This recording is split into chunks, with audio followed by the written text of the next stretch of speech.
He's beaming in. He's phasing in. Good morning, everybody. I want to welcome you to the February 8th, 2022 meeting of the Calvert County Board of Commissioners. At this time, I'd like to ask Pastor Aglanuto? Aglanuto? That's close enough. All right. Good Thank you, morning, sir. Commissioners. I'm Pastor Dario Aglanuto from Calvert Grace. We want to thank you guys for serving on our behalf, and it's a privilege to lead us in prayer this morning. If you join me in prayer. Heavenly Father, we come this morning seeking your presence and leading of our county commissioners. These are difficult days in which you've set them apart to lead us. We're dealing with community and world health issues that require a depth of wisdom often beyond our human capacities. And we live in a world consumed with the things that divide us. In the midst of all this, God, we give you thanks for our commissioners and the public servants you've graciously given our community of Calvert County. We thank you for their patient persistence in working to lead us through all the ups and downs of life. We know, Lord, that we will never please everyone in everything we do in life, but our prayer is that the decisions made here would please you. Continue to lead our commissioners to pursue the things that bring us together, the things that serve the good of all our community, the things that you would have us pursue. As our commissioners take up the items on their agenda this morning, lead their discussions and decisions. And I pray you would give them the wisdom of Solomon and the humility and compassion of Jesus by which to lead us. May you be honored in all they do this and every day. In Jesus' name I pray. Amen. Amen. Thank you. I pledge allegiance to the flag of the United States of America and to the republic for which it stands, one nation, under God, indivisible, with liberty and justice for all. So thank you, Pastor. We appreciate you coming in. And once again, just put the word out. Any in the clergy out there in the county, we'd love to have you come in on a Tuesday. And I attend St. John Vianney Catholic Church, and every Sunday in their prayers, they always say a prayer for elected officials. And I don't know if anybody else in that church appreciates it as much as I do. So thank you very much. Thank you. Next item is to approve the agenda. Are there any additions or corrections to the agenda as presented? Hearing none. Move to approve the agenda as written, submitted, sir. Second. Make a motion that we approve the agenda as presented. Any discussion? All those in favor say aye. Aye. Opposed? Motion carries. Next item on the agenda is, excuse me, public service announcements. We're going to have our proclamation here in a little while to celebrate Black History Month. Other items is the governor has declared the week of February the 7th through the 13th as Maryland Healthcare Heroes Appreciation. And in light of what's been going on for the last 2 years, we really appreciate the service that's been provided by all the nurses and doctors and first responders in this time, and really highlighted how important they are to us every day and give of themselves to protect us as a community. And it's also today, February the 8th, is National Boy Scout Day. We want to wish them a happy birthday. On this day in 1910, William Boyce incorporated the Boy Scouts of America. And you've heard us talk. We get invited to all the Eagle ceremonies in Calvert County, and it's quite an honor to be able to go there and see these fine young men and women that have made the right decision and that have set a path for themselves in the future that's going to benefit not only them but us as a whole in this country. So we want to wish the Boy Scouts a happy birthday. All right, that's all I have. Next is proclamations. Commissioner Weems. Yes, sir, Mr. President.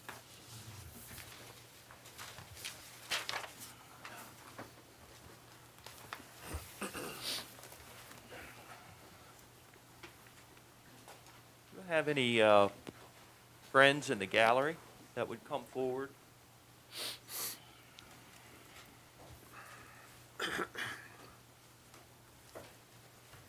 Michael, please, and Malcolm, if you'll come up, Come please. on up. Come on up. And yes. Whereas Black History Month is an annual celebration recognizing the achievements of Black Americans in United States history And whereas Black History Month was first proposed by black educators and the Black United Students at Kent State University in February 1969, with the first celebration being held at the university from January 2nd to February 28, 1970. And whereas President Gerald Ford recognized Black History Month in 1976 during the celebration of the United States bicentennial. He urged Americans to seize the opportunity to honor the too often neglected accomplishments of Black Americans in every area of endeavor throughout history. Every United States president since 1976 has officially designated the month of February as Black History Month. And whereas the Board of County Commissioners encourages its citizens to celebrate Black History Month in their communities during the month of February and pause to reflect on the numerous contributions of Black Americans in our country and county. Now, therefore, be it proclaimed by the Board of County Commissioners of Calvert County that the month of February 2022 be celebrated and recognized as Black History Month. Be it further proclaimed that the Board of County Commissioners urge every citizen to celebrate the month with reflection on the many great achievements of Black Americans in our county and country, given under our hands and seal this 8th day of February 2022. Mike.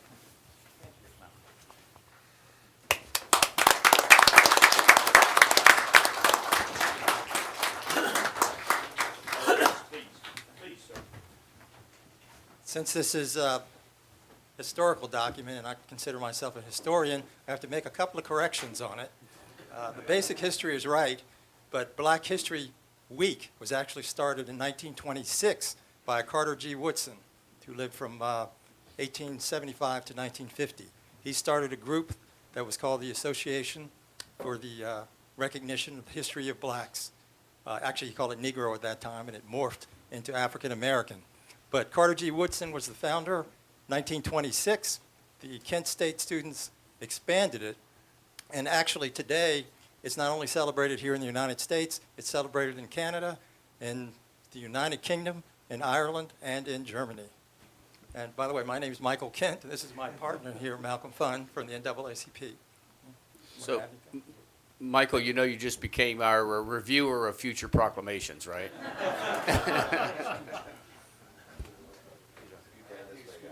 Photograph?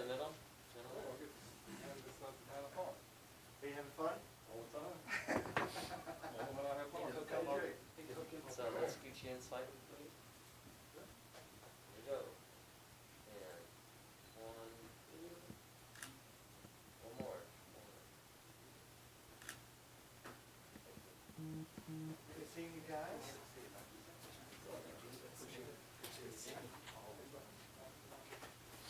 Good seeing you, sir. Good.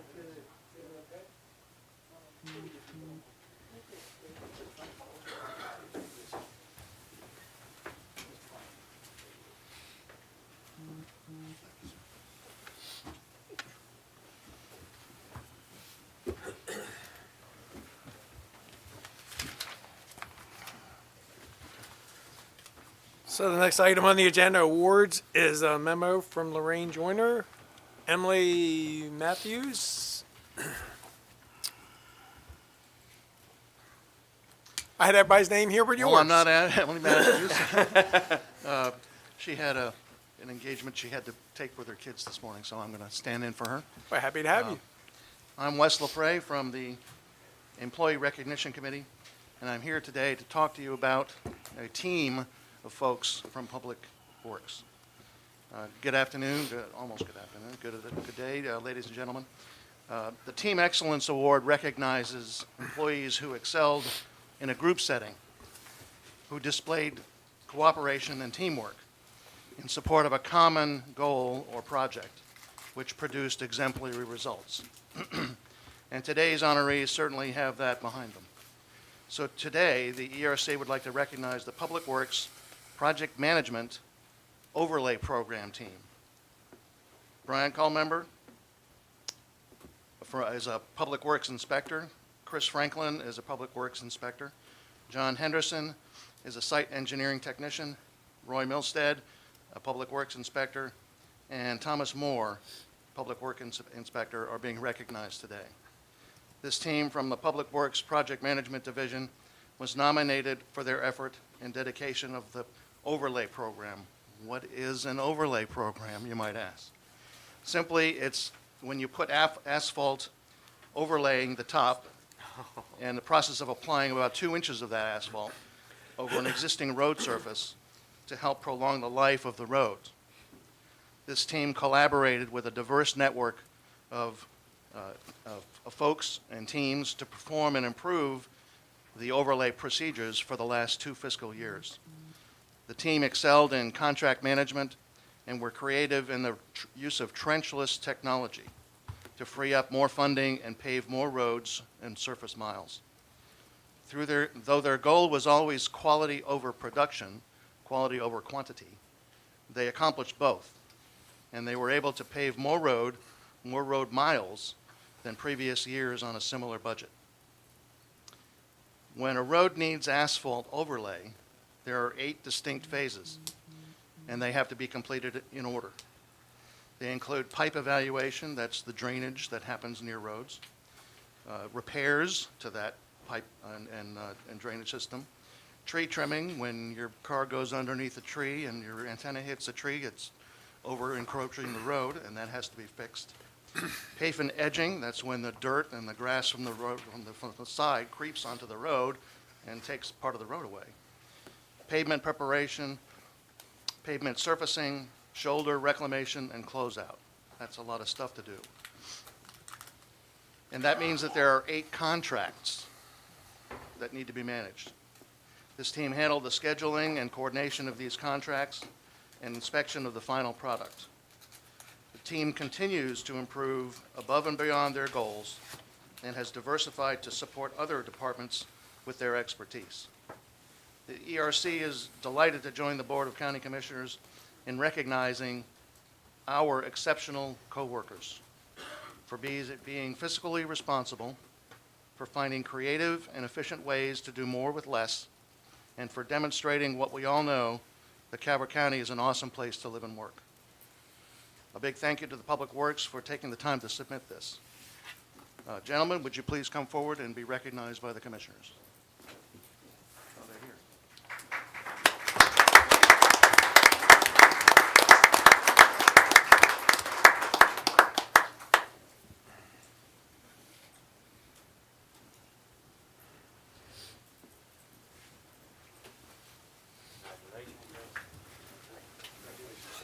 Congratulations. Thank you. Congratulations, Roy. Thank you. Congratulations. Thank you.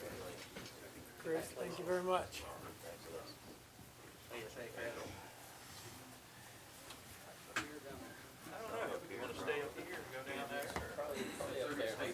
Stay up here, it'll be easier. Yes.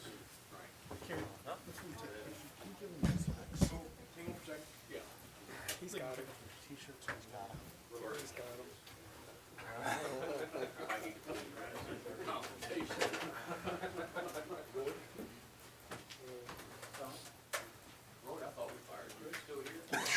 Man,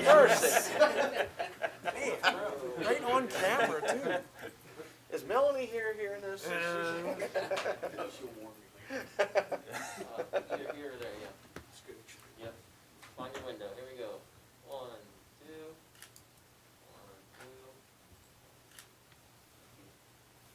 1, 2. Next.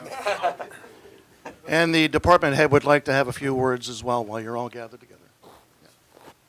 Just real quick, I'm going to turn it over to Matt here, but this is part of what we're doing in Public Works, where we're letting the guys who actually get out there and do the job have more say in what they're doing, okay, as far as getting the job done. So the good ideas are coming from the bottom up, and it's bubbling to the top, and we're getting an improved process through the entire thing. And this is just an example. I'm going to have Matt cover some of the details because he knows them best as far as what these guys have done. Because if I hit it, I'll probably miss it by about 10 feet or maybe this and that, but I'll let Matt go ahead and cover it. But thank you guys for everything that you're doing out there. Keep up the great work. Matt Teddemer, Project Management Division Chief. This group of inspectors here perseveres through the public, the weather conditions to give the county a good product. They're not only looking at safety, they're looking at what's keeping the infrastructure alive for many years to come. They work tirelessly every day. One big thing I want to point out is that if there's something wrong, they bring it to our attention, and we have to find the money to perform those functions. They've probably improved proficiency by about 150% over the last 4 years. In the last 2 years, they doubled the output with the same amount of money and paving more miles of road. Just like I said, getting quality and product out there. For that, they should be recognized. Thank you.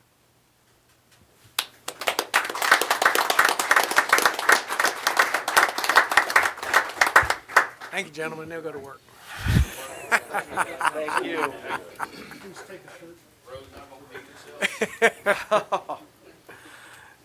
So, you know, we all have a responsibility to the citizens of Calvert County to spend their taxpayer dollars efficiently and effectively, and it's always great to see when staff steps up and finds ways to do that. So we greatly thank all of you for your efforts. Wes, I think you're still up. Wanted to make sure my name wasn't on there again. Oh, it is. A couple more times. So yes, this time we'd like to recognize the Employee of the Month for January 2022.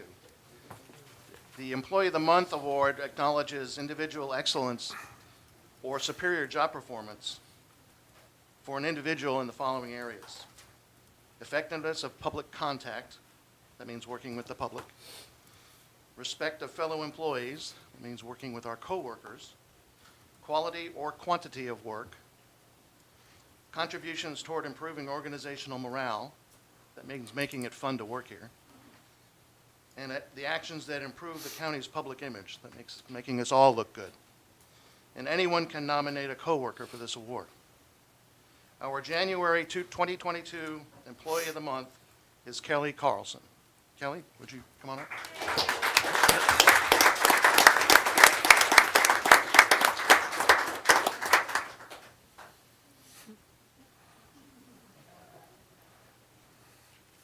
All the way up. Yep. Kelly is a tremendous asset to the Public Safety Department. She's Calvert County's career EMS, that's Emergency Medical Services, and actually she has 2 jobs you'll hear about in a second. Kelly was hired during the start of the new career EMS division. She helped create the policies and procedures needed for this division, and she managed the staff, scheduling, ordering of essential supplies, including life-saving equipment, medical supplies, and that thing we all have is our personal protective equipment: turnout gear and uniforms and boots for the fire departments and rescue people. Not long after Kelly was hired, the county witnessed the arrival of COVID-19 pandemic, and the career EMS division chief retired. That means she's filling 2 positions until the new chief will hire.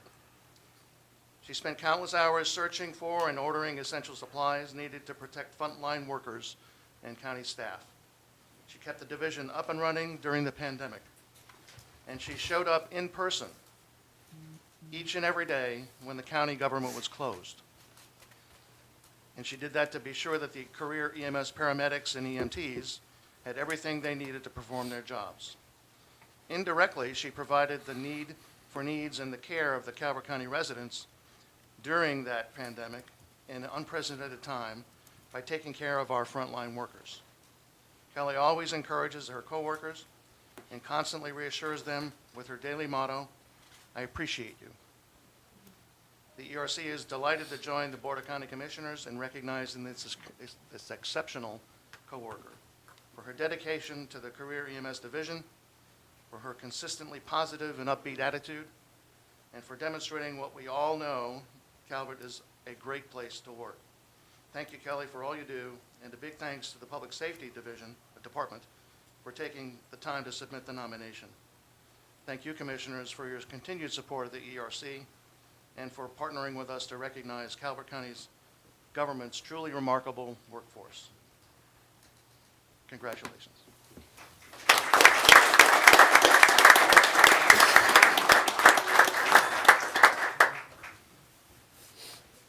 You know, Kelly, normally I would go into what you do and everything, but that was covered very well.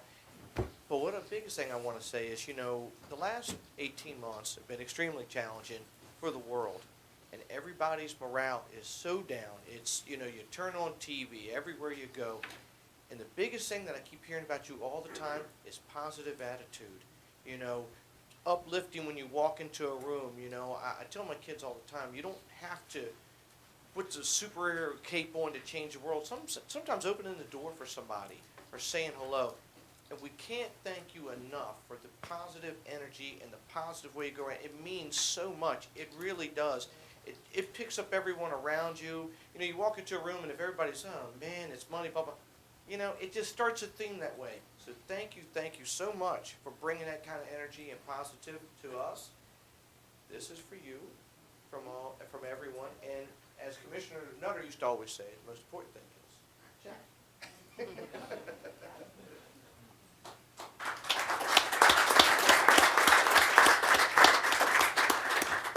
Commissioners, Jackie Vaughn, Director of Public Safety.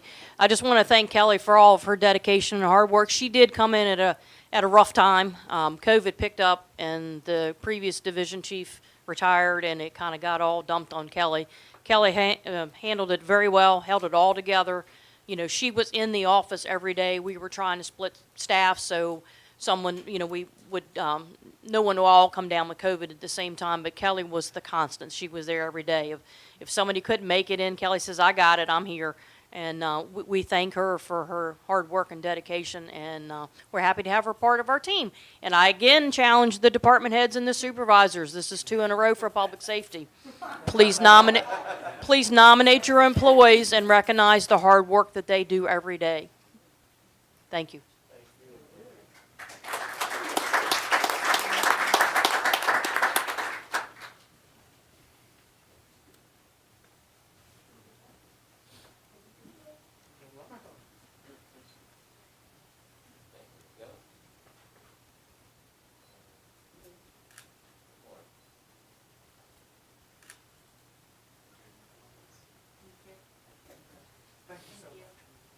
Thank you so much. Nice seeing you this morning. Have a good day.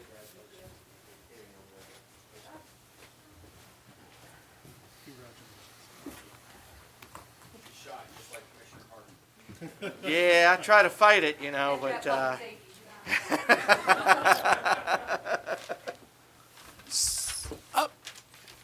Very good, Lorraine.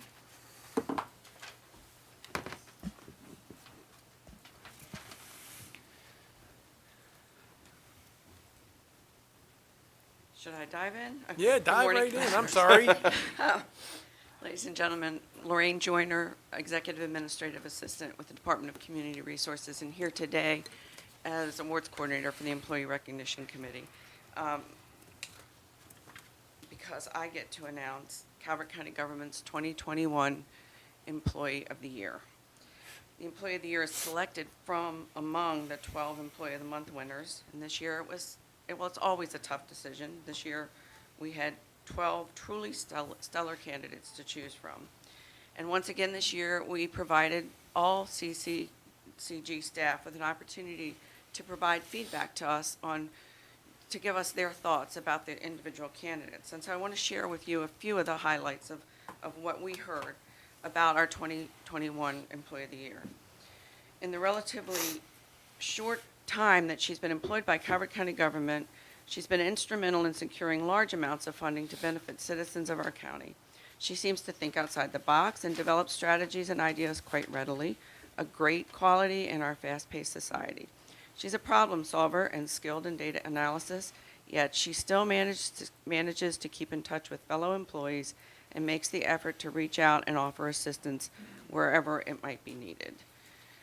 Another respondent cited her outstanding customer service, ability to quickly adapt and to create new community outreach programs in the face of COVID challenges, and her willingness to take on new programs and initiatives aimed at serving our most vulnerable citizens. Someone else noted that she has worked endlessly and tirelessly without complaint to serve the needs of this community during a pandemic. Her work has a positive impact. She has a positive attitude and always shares a warm smile. And this last one, she pours her heart and soul into the rental assistance wire process. She was so patient with us as we learned Zendesk. She puts the Zen in Zendesk. So, when making the final selection, one factor that the ERC considers is not only the impact on Calvert County government, but on the community as a whole. The 2021 Employee of the Year was originally nominated and selected as Calvert County government's January 2021 Employee of the Month for her work on 3 community development block grants that brought in over $1.5 million in funding for projects like the End Hunger Food Distribution Warehouse and COVID relief grants. Grant writing in general requires serious attention to detail, but with CDBG grants, this need moves to an entirely new level. If acquiring and overseeing these 3 grants was all that she had accomplished in 2021, that would have been significant. But since January, she has not rested on her laurels. She moved on forward from there to coordinate and oversee a $3 million rental and utility assistance program that has been a model for the entire state. And she secured another $500,000 in CDBG funding to complete the End Hunger Warehouse. So, for her deep commitment to serving our most vulnerable citizens, for her efforts to address homelessness, for being a team player who's always ready to lend a hand or offer a word of encouragement, for being an extraordinary employee and an incredible asset to the Department of Community Resources and to the citizens of Calvert County. For all this and more, it is my privilege to introduce Calvert County Government's 2021 Employee of the Year, Community Resources Special Projects Manager, Jacqueline Calvert. Jackie.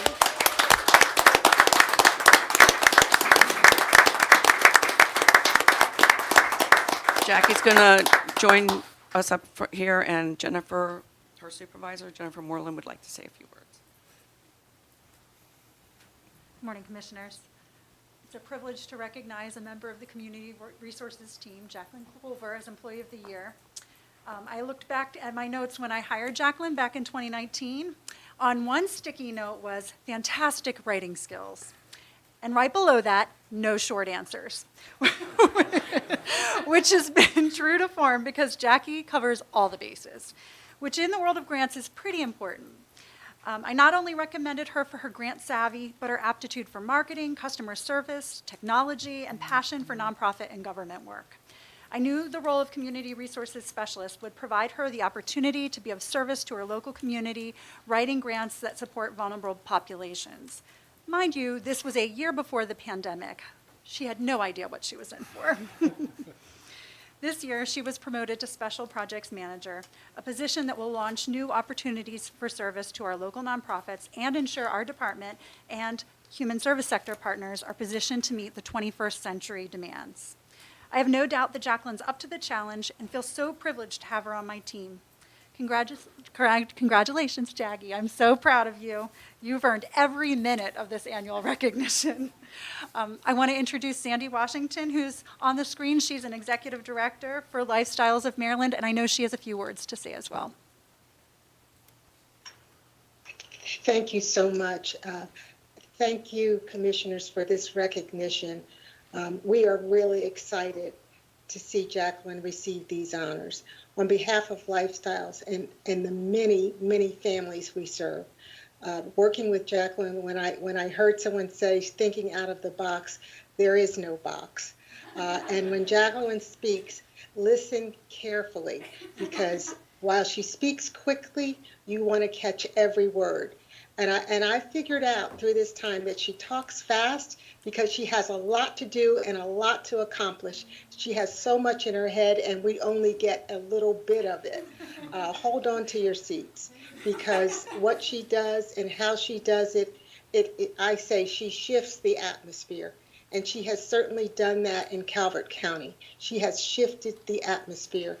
Thank you for your recognition of her. Thank you, Jacqueline, for being a part of this team and a leader and making sure those that are homeless or at the risk of homelessness had a place to stay. And they did not lose the roof over their heads because you were pushing forward and forging ahead. On behalf of our team, Corey Young, Patrice, and the rest of them, thank you, Calvert County, for recognizing the gem you have in Jacqueline.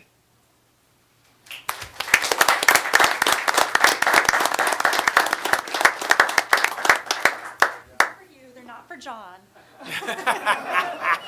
Next week, John.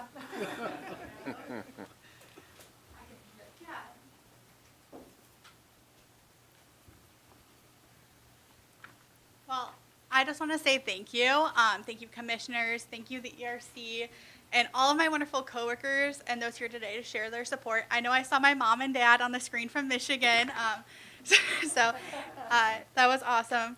I'm quite humbled to be selected as a 2021 Employee of the Year. 2021 has been quite the year, and I'm fairly certain that my brain still thinks it's March 18, 2020, which is the day I started teleworking due to the pandemic.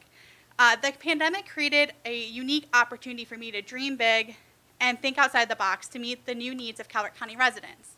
These past 2 years, can you believe it's been 2 years already, have absolutely flown by due to the fast-paced nature of these programs. There were a lot of busy days, long nights, and crazy weeks, but during the entire process, I knew I was not alone. I have constantly been supported by my colleagues like Lorraine, who can uniquely interpret what I'm trying to say and translate it for others and help get it done. Jennifer Moreland, who is never afraid to tell me to slow down while matching my enthusiasm and allowing me to dream big to reach my goals. The finance and budget team, there's so many of you who've supported me. You're a wonderful group of individuals who have embraced a huge daily demand on their workload due to the pandemic and my big dreams. Ruthie Buckler, who always helped me make it happen with Zendesk. Lisa Cottle at the Office on Aging, who helped me develop unique programs to meet the needs of our seniors. Ashley, Chess, and Savannah, who kept me sane and are able to navigate my many spreadsheets, respond to citizens, and adapt every single day, and so many more. Please note, I appreciate each and every single one of you here today. This was truly a team effort. I couldn't ask for a better team. I don't think I can even begin to thank Jennifer enough for her constant support and coaching. It doesn't go past me, though, that I'm recognized today for the hard work that case managers in our community do every single day, such as those at Lifestyles and Southern Maryland Tri-County and our other partner agencies. My above and beyond is literally what they're doing every day to meet the needs of those in Southern Maryland. And for that, I'm appreciative and humbled. It's been an absolute pleasure to serve the citizens of Calvert County. Responding to the COVID pandemic through grants has allowed me to grow not only closer to our community and understand the challenges that face families in Calvert, such as housing and food insecurity. The End Hunger Warehouse project will continue for years to come and serve our community with food from the Maryland Food Bank.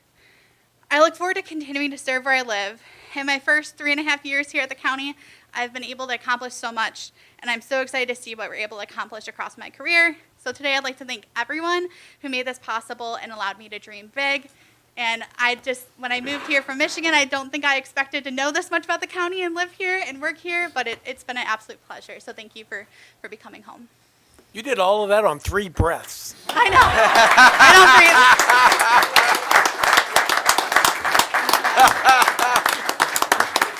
Yeah, my parents are probably on there going, enunciate. And I'm like, I can't.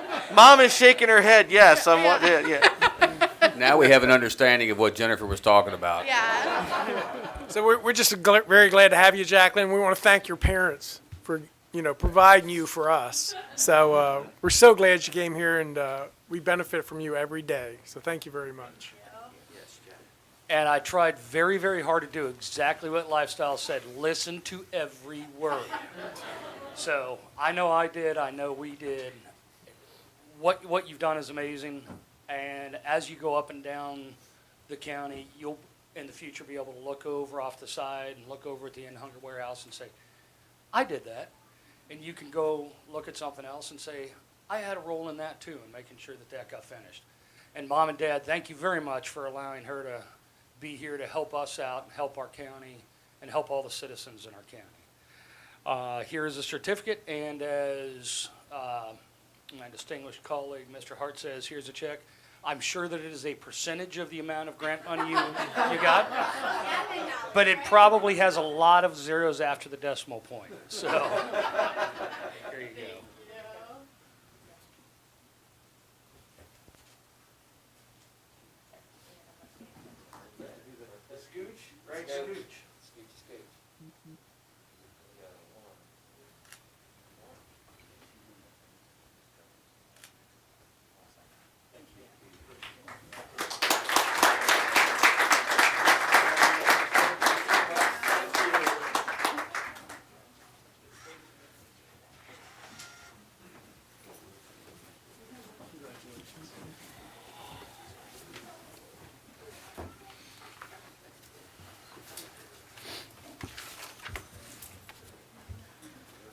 All right.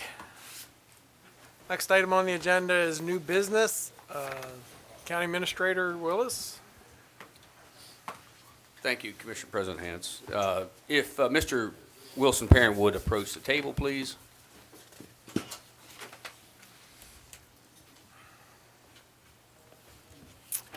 Anywhere you want. Nobody wants to sit with you, Wilson.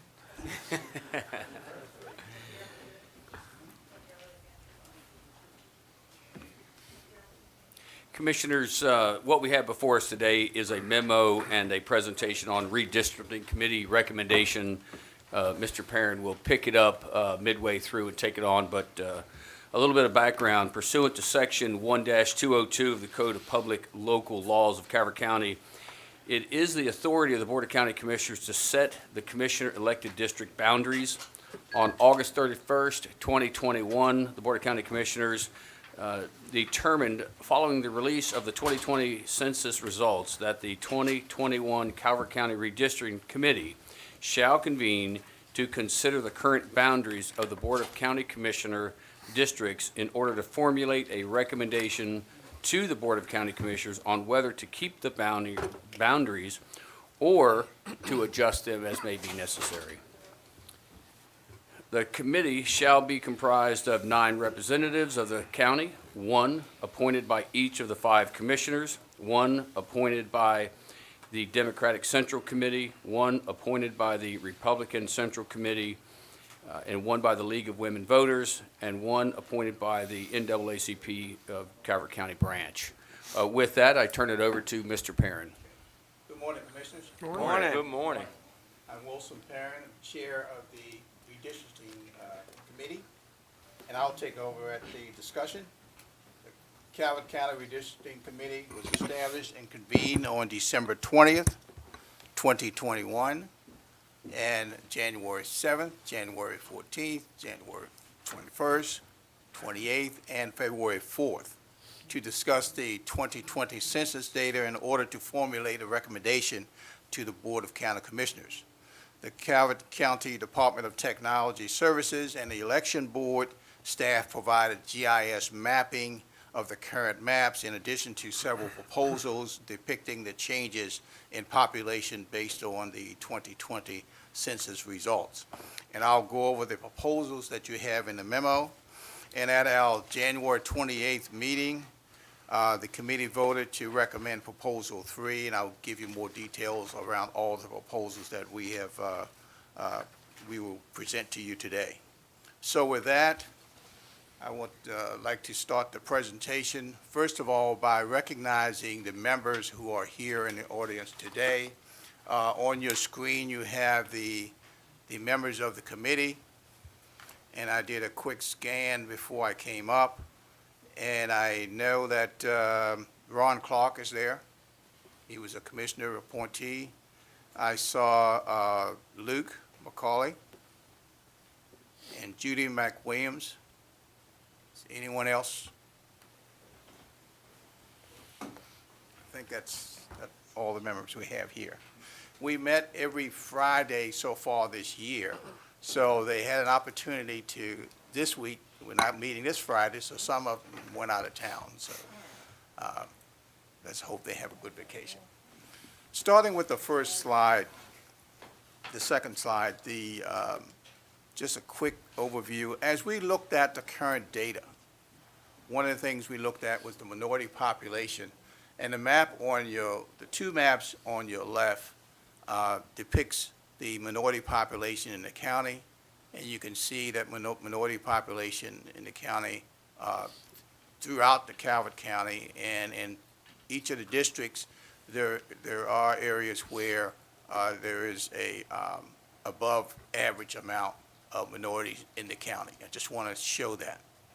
And as we determine how to use the data in front of us, we decided to use the total population as the basis for making our decision. There's also another way to do it based on citizen voting age population. We have not used that in the past. That has not been used in Calvert County, so we were consistent using what we've used in the past. The district boundaries must be based on unbroken census blocks. I'm sure that you've heard about the census blocks, and they must follow roads or identifiable natural features like streams or ravines. Looking at our data from the Census Bureau, we had 92,770 people in Calvert County. And we have 3 districts. So the ideal district size would be 30,923. So that's where that comes from. So looking at just those facts, that we have little over 92,000 people. The census guidelines say that you can't have a deviation of more than 10% between the average population size and district size and any district. So when you look at the current map, the one that we're using today, it gets pretty close to that 10%. It's a little over 7%. But, and I'm pointing that out because you don't have to change anything if you don't want to, because the current map meets the requirements. However, there are opportunities to enhance and fine-tune those numbers so that you have a more optimal look going forward. So if you look at, and that's the current map you're looking at there, you can see that in the first district, we have 28,617 people compared to District 2, where we have 32,444, and District 3 is somewhere in between there. You can see there's an opportunity here to enhance the population in what we call the first district. So we looked at that as one of the possibilities, and that was the next proposal you have there, proposal number 1. Make sure I have it here on my screen. Proposal number 1, all we did in this proposal was to take some folks out of the second district on the southern end of the second district and move them over to the first district. And in doing that, we increased the population of the first district up to 30,253 from the 28,000 that we had before. So if you look at proposal number 1, it varies between 30,253 and 31,709. That's in the third district. So you can see that the deviation is better just by making the one change in the between the first and the second district. If you look at proposal number 2 includes that change between the first and second district, but it also looks at the line between the second and third district. And so they changed the boundaries for the line in the second and third district, and you can see with that one, the deviation is still pretty good, but you have the third district falling below the ideal average to 29,897, and second district was 32,620, and the first district's in between. So we looked at that one, and we eliminated that one early on because it affected 12,000 people, and we felt that we could probably fine-tune it without affecting that many people. So if you look at proposal number 3, proposal number 3 also has the same change between the first and the second district. If you look at all these proposals, 1, 2, and 3, the first district is still at 30,253. In this proposal, you can see the second and third district around 31,000. It has the least deviation. It's pretty tight in terms of the lines that are drawn. And if you can see the zoom in of where the line changed in the between the third and the second district, you can see the boundary now would be between Lower Marlboro Road on the west side, and it comes down to, I think that's Pondswood Road, maybe below that. But you can see also where the changes are in the between the first and the second district. We also considered a fourth proposal. This proposal has a different perspective in terms of how the lines are drawn. As you can see, the line between the second and the first district changed, but not in the same place. That the increase was taken on the east side of the first district. The deviation is tighter here, but it's not as tight as proposal number 3. And there are a couple things here. You can see that how that district's shaped. The third district comes all the way down to Prince Frederick. Actually, the third district comes down to Prince Frederick. The second district goes all the way to the county line on the east side. So we also looked at that proposal. And looking at that proposal, looking at the proposals, and looking at all the data in front of us, we're recommending proposal number 3. Proposal number 3 has the gap is not as wide between any of the districts. It has smoother lines. And we also note that proposal 1 is also a viable option. That's where you're just changing between the first and the second district. Although not recommending this, leaving the existing 3 districts unchanged is also a viable option. But we do recommend proposal number 3. One of the things that I also want to mention is that as we went through the process, one thing that, having gone through this process 3 times in the last 40 years, myself on serving on these committees, one of the things that we wanted to make sure was there are other things around when you change the lines or when you talk about redistricting that would come up. So we wanted to get us all on the same page up front that, okay, look at the number of districts. Do you want to consider changing the number of districts? And the vote was no, let's leave the number of districts as they are. Now, we also realized if there was a recommendation from this committee to do that, that requires legislation in Annapolis. So we did not go in that area. We also did not change how commissioners are elected today. As you know, we have 3 of the commissioners run by districts, 2 run at large, but they all receive votes from the entire county. There was legislation in Annapolis last year where they wanted to change how district represented commissioners would be elected by only votes from that district. Knowing that that legislation did not pass last year and there was a potential that it may come back, we talked about it, but we decided not to change anything. Let's see what's going to happen with that legislation.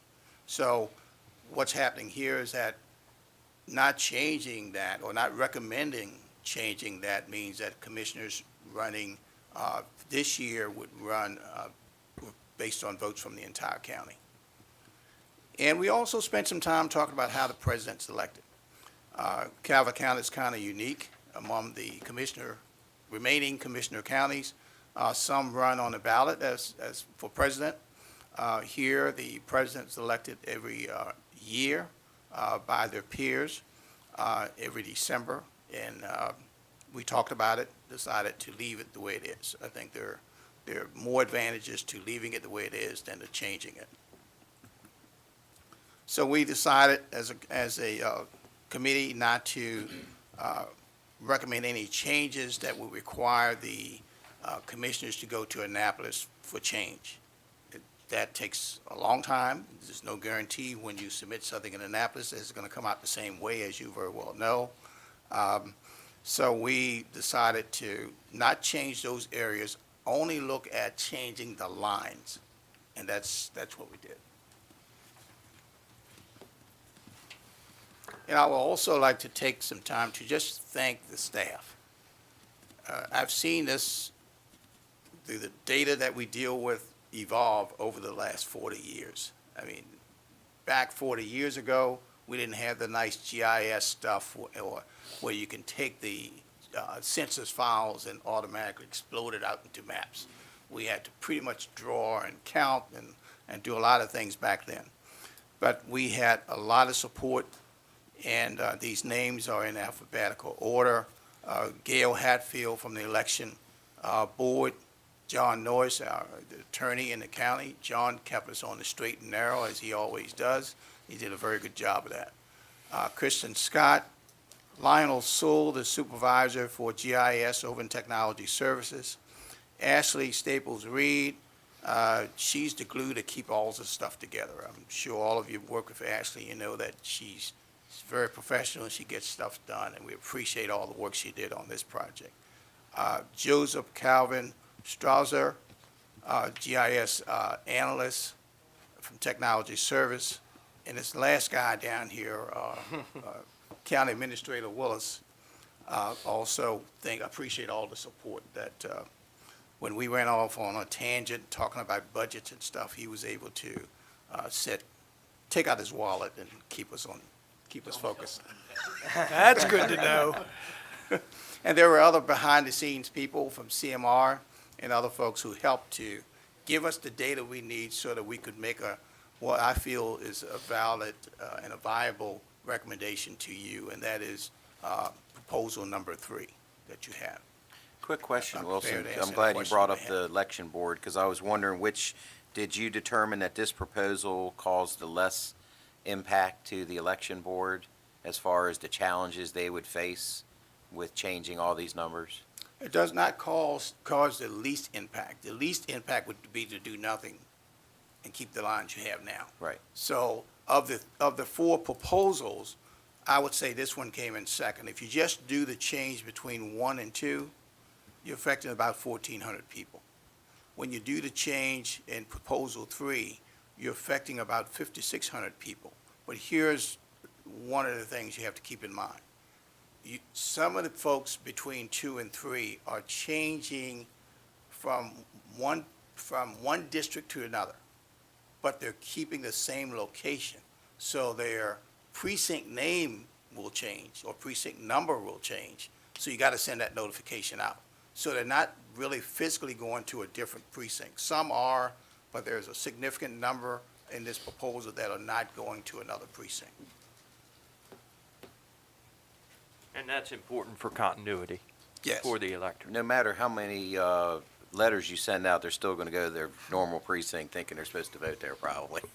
And I think the way they're You're structured. going to get a lot of that. I think the way they're structured now, they'll allow you to vote there in a ballot. What do they call the kind of ballot? I forget what they Provisional. call it. Provisional ballot. But I understand from what you said a moment ago that the majority of the polling places are not going to change. If they were, because their polling place is moving with them. Is that correct? If, in between 2 and 3, Right, there are, because the line is just changing. right. Some of the polling places, just the designation for that polling place will change, but the physical location. Right, that's what I'm saying. The Yes. polling place name will change, but the physical spot on the map Yeah. is still going to be the same where Right. they went to the last year, the year before Yeah. on those cycles. Don't want to mislead you. Some will change. Right, understood. But, okay. Do we have any costs associated with what this change is going to cost us? Like, are they going to have more voting machines? I mean, the cost of mailing out all the letters and doing all that kind of thing. Do we have any kind of cost analysis by changing it the way it is? We talked about the cost, and there are 2 pieces. One, there may be changes. I think there will be changes because of the state legislative districts changing lines. So there will be cost associated with that. And I got to sort of paraphrase what the state said about this. The state said, and as you know, when you submit a change in the legislative session in Annapolis, you got to put a fiscal note on it. In the case of the potential for legislative boundaries changing, the state said the locals knew that this happens every 4 years. So they should have anticipated some changes. Therefore, they're looking at it as no fiscal note change. So I think when we look at it, we knew this was coming. We try to minimize as much as we can, but Personally, I think we should try to make the best decision versus try to stay within the budget on this one, because I'm not sure whether there is a budget for this, because we don't know last year how much it would totally be. So you could put some money, I think there's some money there for it, and I think there's enough. We didn't pick the most, the one that changed the most, which was proposal number 2. That affected 12,000 people. And Wilson, not to get it sidetracked, but so that people at home don't freak out. They're so used to, I go and I vote in the same place every time. I know where I go, and I don't know if this is a Gail question, but did I understand it right after the last election, folks can still vote at any precinct they want, but there could just be a delay? Gail, can maybe you speak to that so folks at home know that if they're coming down the road and they stop in Prince Frederick, but they normally vote in one, it's fine, or can you explain that a little bit? Well, if they're coming down the road and they decide to stop in a precinct which is not their home precinct, they are allowed to vote. However, they will have to vote a provisional ballot, which gets counted after the election.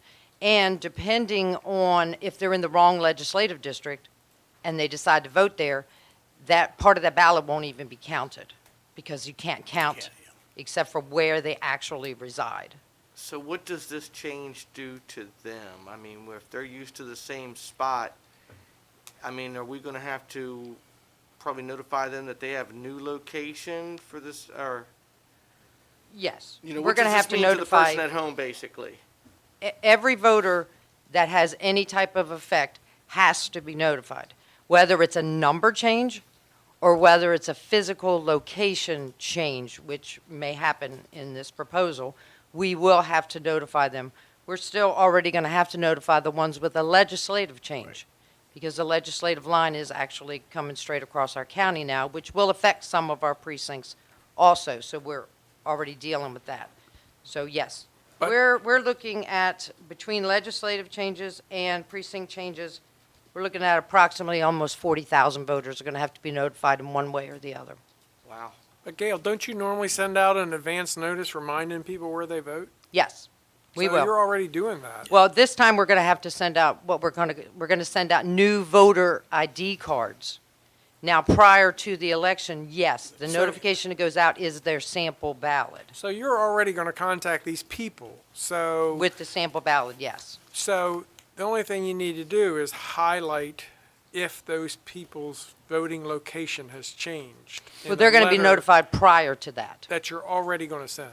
Well, yes. No, the sample ballot is an automatic, yes. Every voter gets a sample ballot, which highlights where they vote. But prior to them getting the sample ballot, they will have to get a new voter ID card, which will tell them you have a change. So my point is, you're going to reach out to all the voters, irregardless of what we do today, and on that notification is going to be where they vote. For the sample ballot, yes. Yes. So instead of one notification, they'll get two. Why would they get two? Because by law, we have to notify them of a number change, a legislative change, a precinct change, a polling location change prior to the actual sample ballots going out. It Will the has to be done. If a person has two different changes coming in, one state legislative and the other commissioner district, I'm going to try to do them together. I was going to say that there's a cost savings there on Yes, doing them I'm going to together. do them together. And there I should will be a wait. good portion of that involved. Yes. Out of the 5,000 that we're looking at on Yes. the county, on the county commissioner district level, I would imagine that the vast majority of those are probably going to be encompassed in a state legislative change as well. In the upper part, yes. Yeah. In the northern part of our county. So I will combine which ones do, affect the voters together. Commissioners, also just tagging on to that conversation, working in cooperation with Gail's office, Communications and Media is also working on an outreach campaign for the primary election, and then we'll do a follow-up campaign for outreach, just to make sure everybody knows for the general election, in addition to the changes you make today. And we could put that on our website showing the map detailed so people could look to see.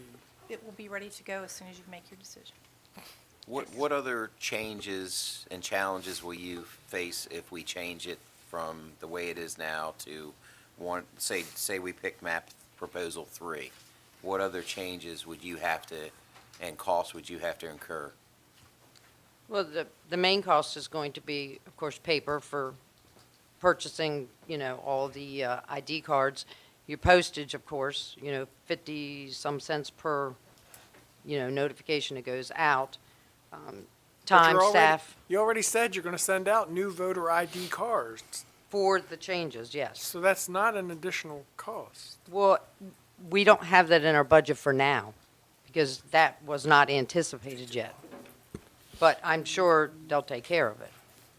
Commissioners, Mark Willis, County Administrator, we've gone over this, I don't want to say in detail. I mean, we just very efficiently covered the fact that there's going to be an increase in cost. It's not hundreds of thousands of dollars. It's tens of thousands at that.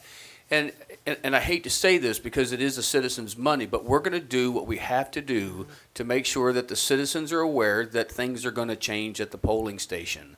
It might be a change in name, but in most cases, it won't be a change in location. Gail is very familiar. She's done this for a couple years. She knows what she's got to do. So we in communications and media relations are going to go out in addition to her efforts and make sure that folks know what they have to do to get their vote out and counted. We're not going to give up until that happens, and I think we're ready. And it's not going to be a huge cost on the county taxpayers. And we've already got increased costs because we've expanded early voting to 3 Exactly. locations from 1. Yes. And that cost is going to be significant And compared to we're going to this. do whatever it takes. If And it we're takes gonna more do- staff to bring in to get these done, because we're, dealing with mail-in ballots now, whatever it takes, we will do to get it done for the best options we can for our voters. There's an entire campaign that the deputy administrator is working on because we're now going to have early voting in 3 different locations. I mean, we have to get that word out. So it's not just that we're improving upon the districts. We're also improving upon where our citizens can go vote in a more timely fashion so that they're not standing in long lines and that it's more geographically located to where they are. So there's a huge campaign that has to be put together and executed. This is just a portion of that, and I think staff's ready to go ahead and execute it. Because we're going to have to notify all the voters of that, right? I assume you have a plan to do individual notification for that? Yep, we're going to have to notify them of the early voting, but we're going to do that through media, a lot of that, Facebook, social media, different things for the early voting. We've got a couple polling places that are going to change. We'll have to notify that. So, I mean, whatever it takes, we'll just, may have to bring on some more bodies to do it, but we'll do what we have to do. It's fine. Mr. President, Yes, sir. may I make a motion? Can I ask one question, absolutely. please? So, Wilson, I'm sure you looked at minority distribution based on the proposals? Yes. Do you have some numbers for that we could see? Because, Yes, I do. I don't have it on a slide, but I can give you the numbers. okay, it's fine. If you look at proposal number 3, for District 1, the minority population, 7,641. District 2, 7,975. District 3, 7,274. And if you look at the average would be 7613. So that's pretty tight in terms of distribution across the districts. And I have it also for proposal 4 and 1 if you want them. Could you please? Okay. For proposal 4, which was the last proposal we looked at, keeping in mind the same 7613 would be the average per district. Plan 4, minority, 7721.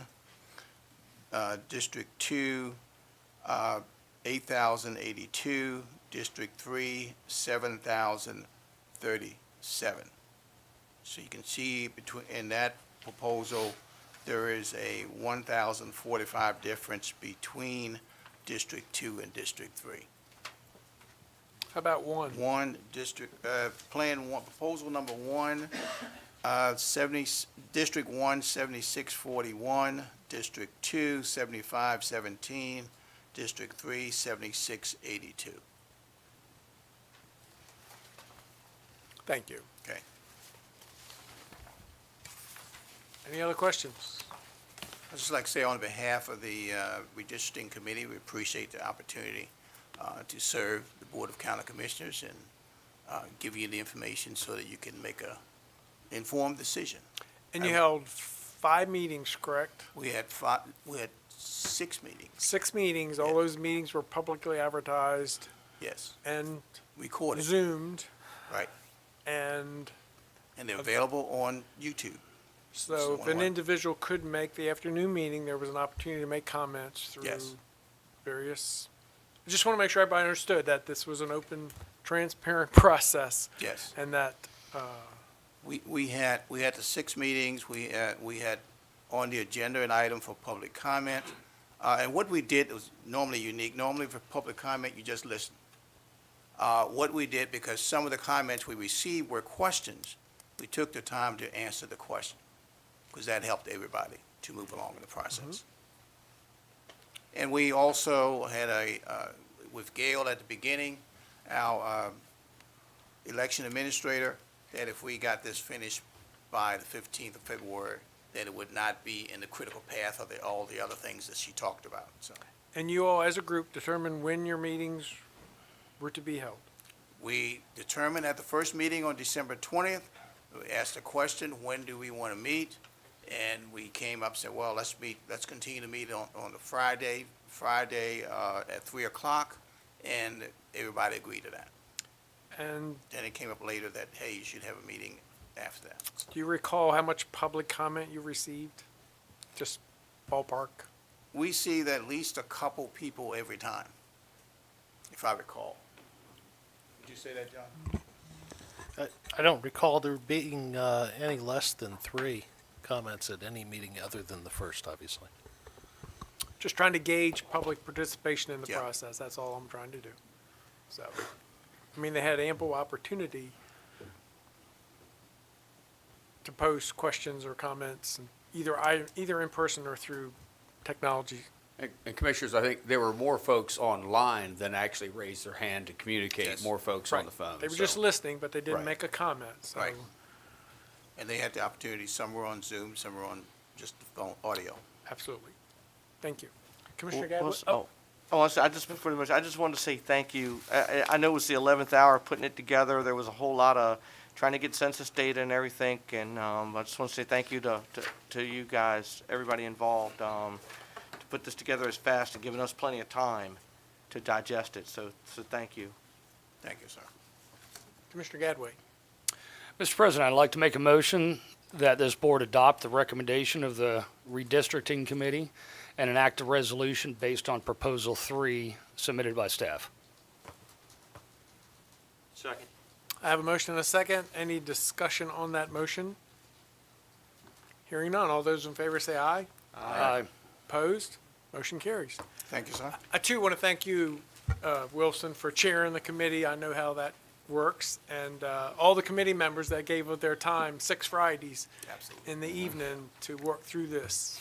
We greatly appreciate that. It was a good team. And it is important because Thank the impact will impact the next 3 elections. So, decisions we make today are going to last for at least a decade. So, thank you. Commissioners, I would like to also mention that, we are always reaching out for board members, and I think Wilson now tries to hide from me because he's He's on on the short list. He's one of the first He's been very calls, yeah. gracious. So special thanks to Wilson, but also to the rest of the committee. And just keep in mind that now that we have your name, you're on And the list contact too. information. Thank you.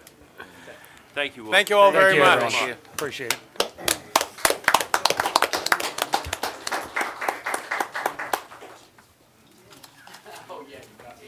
So next item on the agenda, new business item 2, Department of Parks and Rec.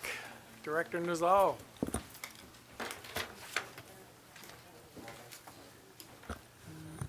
Good morning, Commissioners. Morning. Shannon Nizal, Director, Parks and Recreation, and if okay with you, I'll go ahead and read the memo. Absolutely. Okay. So this is in regards to the Dunkirk Tennis Court project variance request. Background: the current tennis court facility at Dunkirk District Park has reached its life expectancy. A new project has been approved through the 6-year CIP for design and construction at a new location within Dunkirk District Park. The new tennis facility will include regulation tennis courts, regulation pickleball courts, and a restroom facility. The design of the upgraded amenities has been completed. The southeastern portion of Dunkirk District Park, adjacent to Fields 4 and 7, is undeveloped land and is earmarked for the development of the new amenities. Discussion. Forested area needs to be cleared for the construction of the courts and the septic treatment area. Within the forested area to be removed, forest stand delineation identified that 15 specimen trees need to be removed. In order to remove those trees, a variance must be granted by the Board of Appeals. If approved, staff will then be able to move forward with a competitive bid on the construction of the project. Fiscal impact: this project has been previously funded through the capital improvement plan. And our conclusion recommendation: staff recommends the Board of County Commissioners authorize the board president to sign the Board of Appeals application for a variance request regarding the Dunkirk Park Tennis Courts project. Any questions? Move to approve. Second. Have motion and second that we approve. Any discussion on that motion? Hearing none, all those in favor say aye. Aye. Opposed, motion carries. Thank you, Director. Thanks, Shannon. Thank you, Director. Next item on the agenda is appointments. Deputy Administrator Vasallo. Good morning, Commissioners. You have 2 appointments this morning. The first one is for the Economic Development Advisory Commission, and staff is requesting that the board reappoint Anthony DiStefano and appoint Wesley Reed, Michelle Goodwin, and Susan Coomans to the Economic Development Authority Advisory Commission. Move to approve. Second. I have a motion and a second that we reappoint Anthony DiStefano and appoint Wesley Reed and Michelle Goodwin and Susan Comans to the Economic Development Advisory Commission. Any discussion on that motion? Hearing none, all those in favor say aye. Aye. Opposed, motion carries. All right, your second group is for the Employee Recognition Committee, and staff is requesting that the board reappoint Virginia Ann Bassett and Emily Matthews, and appoint Victoria Brochert, Taylor Smith, and Ashley Brown to the Employee Recognition Committee. Move to approve. Second. Have a motion and a second that we reappoint Virginia Ann Bassett and Emily J. Matthews and appointing Victoria Brochette and Taylor Smith and Ashley Brown to the Employee Recognition Committee. Any discussion on that motion? Hearing none, all those in favor say aye. Aye. Opposed, motion carries. Thank you. So the next item on the agenda is the consent agenda. I'll get here eventually. Item 1, Department of Planning, Zoning, Historic Preservation Tax Credit, TC 2020-03. And that's the only item today. Or is there any issues or concerns? Hearing none, the consent item will be adopted as presented. Next item on the agenda is a presentation. Item 1, Department of Finance and Budget, Public Facilities, Fiscal Year 2023. Good morning, Veronica. Good morning. Good morning. I know you so look forward to this. So excited. I barely slept last night. I have a cure for that.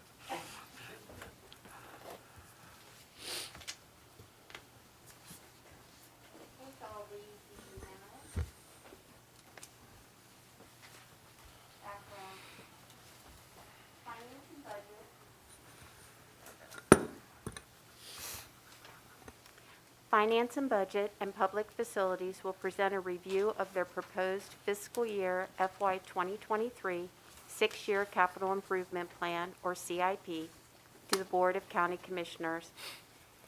Discussion. Finance and Budget reviewed Public Facilities FY 2023 through FY 2028 6-year CIP staff recommended budget totaling $46,261,153. Public facilities includes county building, HVAC replacement, repairs, renovations, and replacements of county facilities. Public facilities requests also include the Calvert Marine Museum, libraries, and community and senior centers. Fiscal impact. The fiscal impact for public facilities' six-year CIP proposed budget reflects $46,261,153. This amount includes $4,600,000 in grant funding. The county funding portion is broken out below. PAYGO or general fund, $4,780,168, and debt/bond is $36,880,985. Total county contribution is $41,661,153. Conclusion recommendation. This presentation is to prepare the board for the six-year capital improvement plan costs for public facilities and seek the board's direction on those projects. Veronica, I think you have a misprint on slide 4 here, because HVAC is supposed to be about like $12 million just to look at it, isn't it? On slide 4? I'm being Oh, smart. yeah, no. Yeah. How come those are like reasonable numbers? Maybe I missed a zero. You must have, I because, must you know, I never see one of these that it's not like millions upon millions of dollars just to stare at it and then come back and go, well, use it if you want to, and then throw another few millions and millions of dollars on top of it. How come that is? Well, Tommy Jones, you can talk to him and his staff. They're So maybe we could extremely send efficient. Tom Jones to some places and get him to do the HVAC recommendations. I think our facilities are much smaller than schools. Yes, Commissioner Hance, you are correct. We are replacing units, rooftop units, very simple. I think very few of our facilities have an actual EMS system or a building management system connected to that HVAC. Makes a big difference. Very Don't look big. like we have to stare at it though either. Seems like we just fix it. Yes. Gotcha. Or they just get it done. Gotcha. Commissioner McConkey, happy belated birthday. Thank you. Okay. A review of public facilities. So we're going to do a breakdown of FY23 and the six-year costs by division. We'll review each of the projects with project leads and review the total FY23 CIP expenses and revenue. This is an overview of our costs for FY23. As you can see, HVAC replacements in FY23 will be $250,000. The boardwalk wharf repairs for FY23 is $0. County service buildings, $6,747,800. That does include the new cab building, county administration building. Calvert Marine Museum, $1,115,000. Libraries, $5,232,562. That includes the Twin Beach Library. Senior centers, $2,258,450. That includes the Calvert Pines expansion. We do have grant money, as Jennifer mentioned earlier today. She can discuss that. And the six-year total, $46,261,153. Just a reminder, the FY 2023 CIP is important because that is the only year that is actually adopted by the commissioners. The other 5 years are used for planning purposes. So Veronica, the HVAC replacement, is that all replacement or is there design money in there? No, there's no need, I think, for design. It's all just HVAC equipment replacement. So It's- window units, you just stick them in the window and plug them Yeah, in. We don't or need design. rooftop. I think it's same for same. But if I can have Tommy Jones come up, he can Tommy talk about Jones. them. I mean, Veronica, you know it's not that simple. I mean, not at your home or your business would somebody come out and say, hey, we're going to replace it and do it. You got to study it, and then you got to have somebody study the study. I mean, you can't even get out the car for less than $3 million. Come on now. I'm sorry, Veronica. I should have Mercy. asked. That's fine, Commissioner Hans. Yeah. Commissioner Hart, we know what we're going to do in our next life. Yes. We're going to Yes, design we are. We're going to be very, very For wealthy. a certain selection of buildings. Yep. Only, yes. Yes. Good morning, Mr. Commissioners. Tom Jones. Jones with DPW, Deputy Director, General Services. Well, as far as doing the studies and so forth and having them looked at, most of the units that we have are actually heat pump units. They're smaller ones that we actually have at the house, at your home, residential type. The bigger ones you get into, like the aquatic center, for like this, the courthouse here, that's when you need your study to find out exactly what what you need. A lot of times what happens is over the years, there's rooms that are built out, rooms are left off, the airflow isn't correct, so that's where the analysis and study comes in. But you know what cracks me up though, Tom, is like, so right now there's an existing system and it works, say, as today, right? Yes, sir. And things get old. Why does ductwork get old?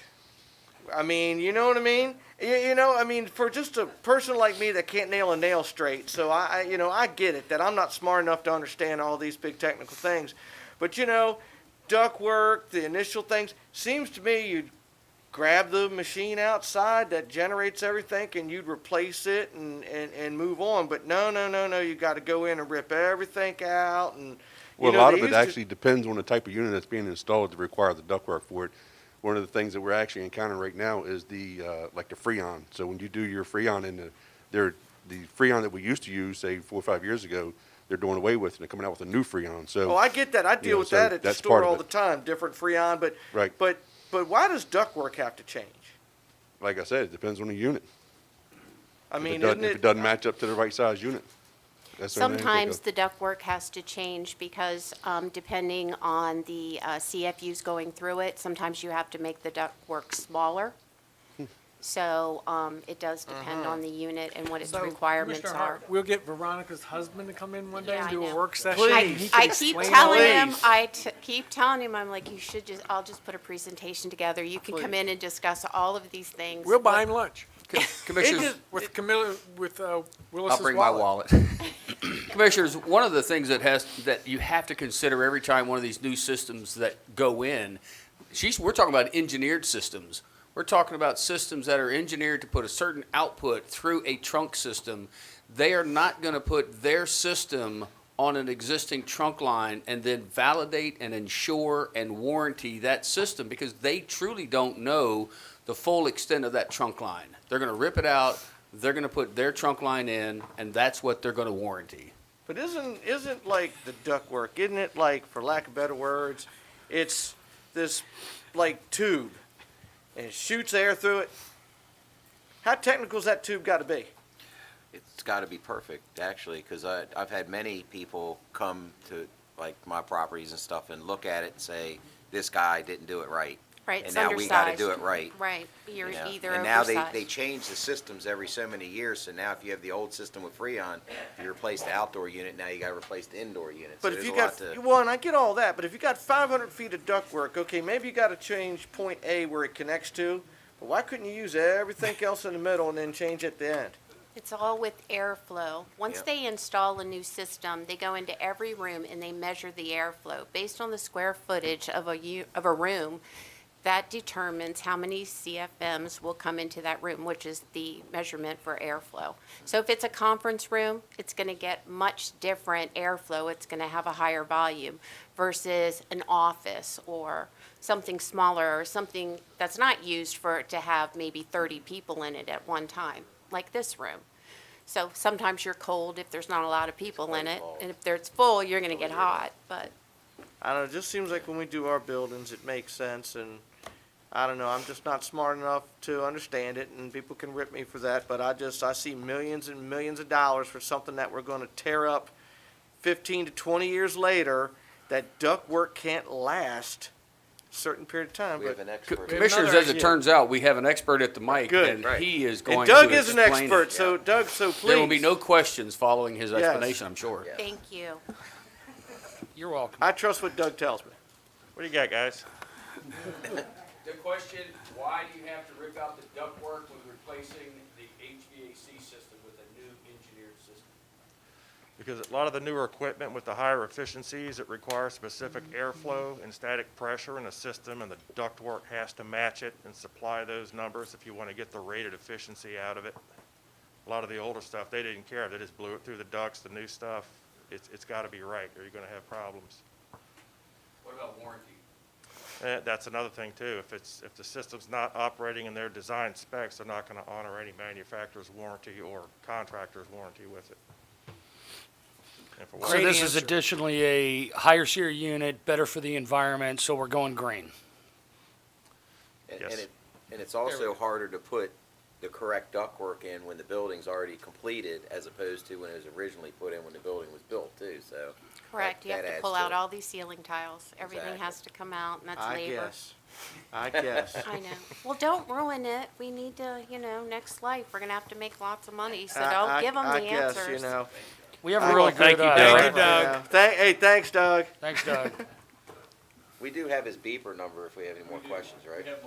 Okay, good. If I see my changes, my phone. The price tag just blows me out of the water every single year. I know, it is. It It's just seems, expensive. I just don't understand that level. I mean, millions and millions of dollars to study it. I mean, I guess, but like, Well, air is very important to people. Oh, When I they're agree. sitting Air- in air a is key. Office all day long, 8 I hours. guess, They yeah. want to make sure they're. I just don't know how I cool. went to school in the 80s. I don't know how I survived, So, They just opened a window for us. yes, they did. Yes, they did. Yeah. Please. Do you have any questions on this slide other than Commissioner Hart's questions? Okay, we'll move to our next slide, which is Public Facilities Boardwalks, Wharfs, County Service Buildings. And Tommy, do you want to lead us off?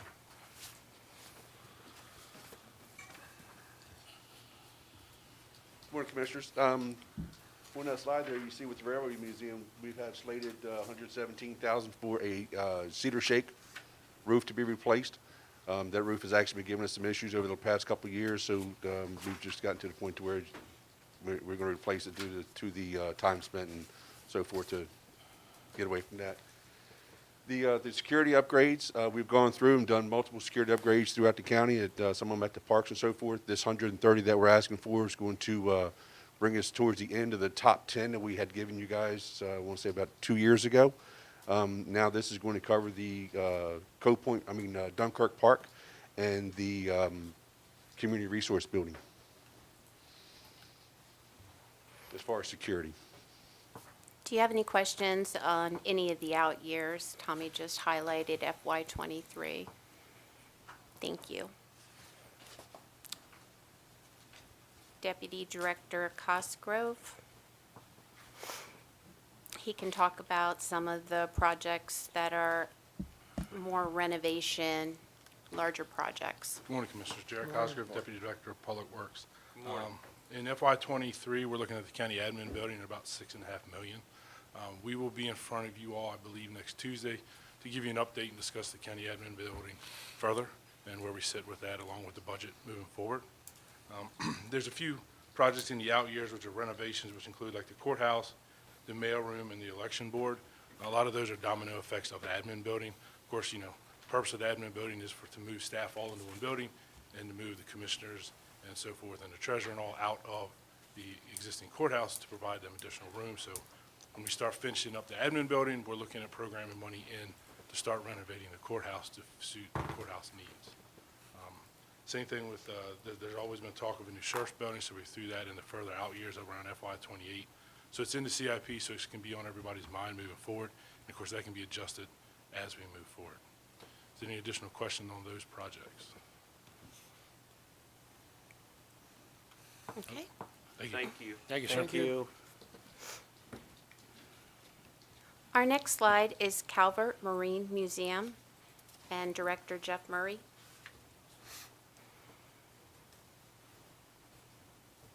Good morning, Commissioners. Good morning.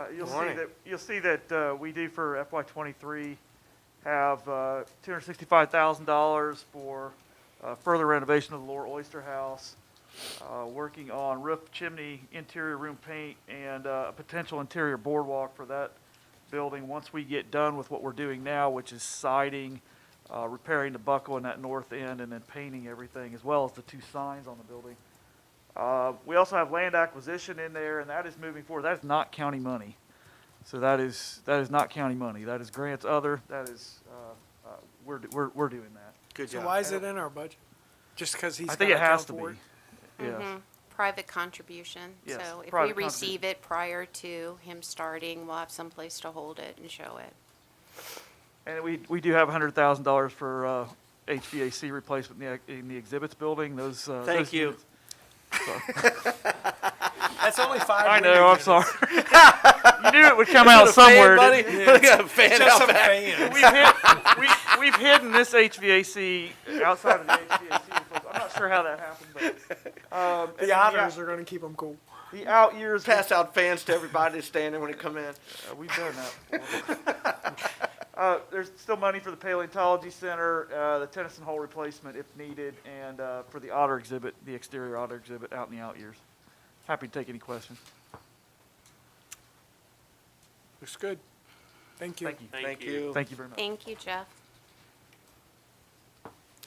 Our next slide is libraries, community, and senior centers. For libraries, Carrie Wilson can walk us through those projects. Good morning, Commissioners. Carrie Morning. Wilson, Executive Director of Calvert Library. The first thing on your list there is Prince Frederick lighting upgrades. There was some planning money in there, Commissioner Hart, and then money to actually do the project. However, those bids came in shockingly over budget. So this project was budgeted for a total of $175,000. The lowest bid was $500,000, and the high bid was 3/4. So this money is going to be used for the carpet project, which was deferred last year. So we're going to switch some money around, wait for prices to come down, and come back to you next year with the lighting project.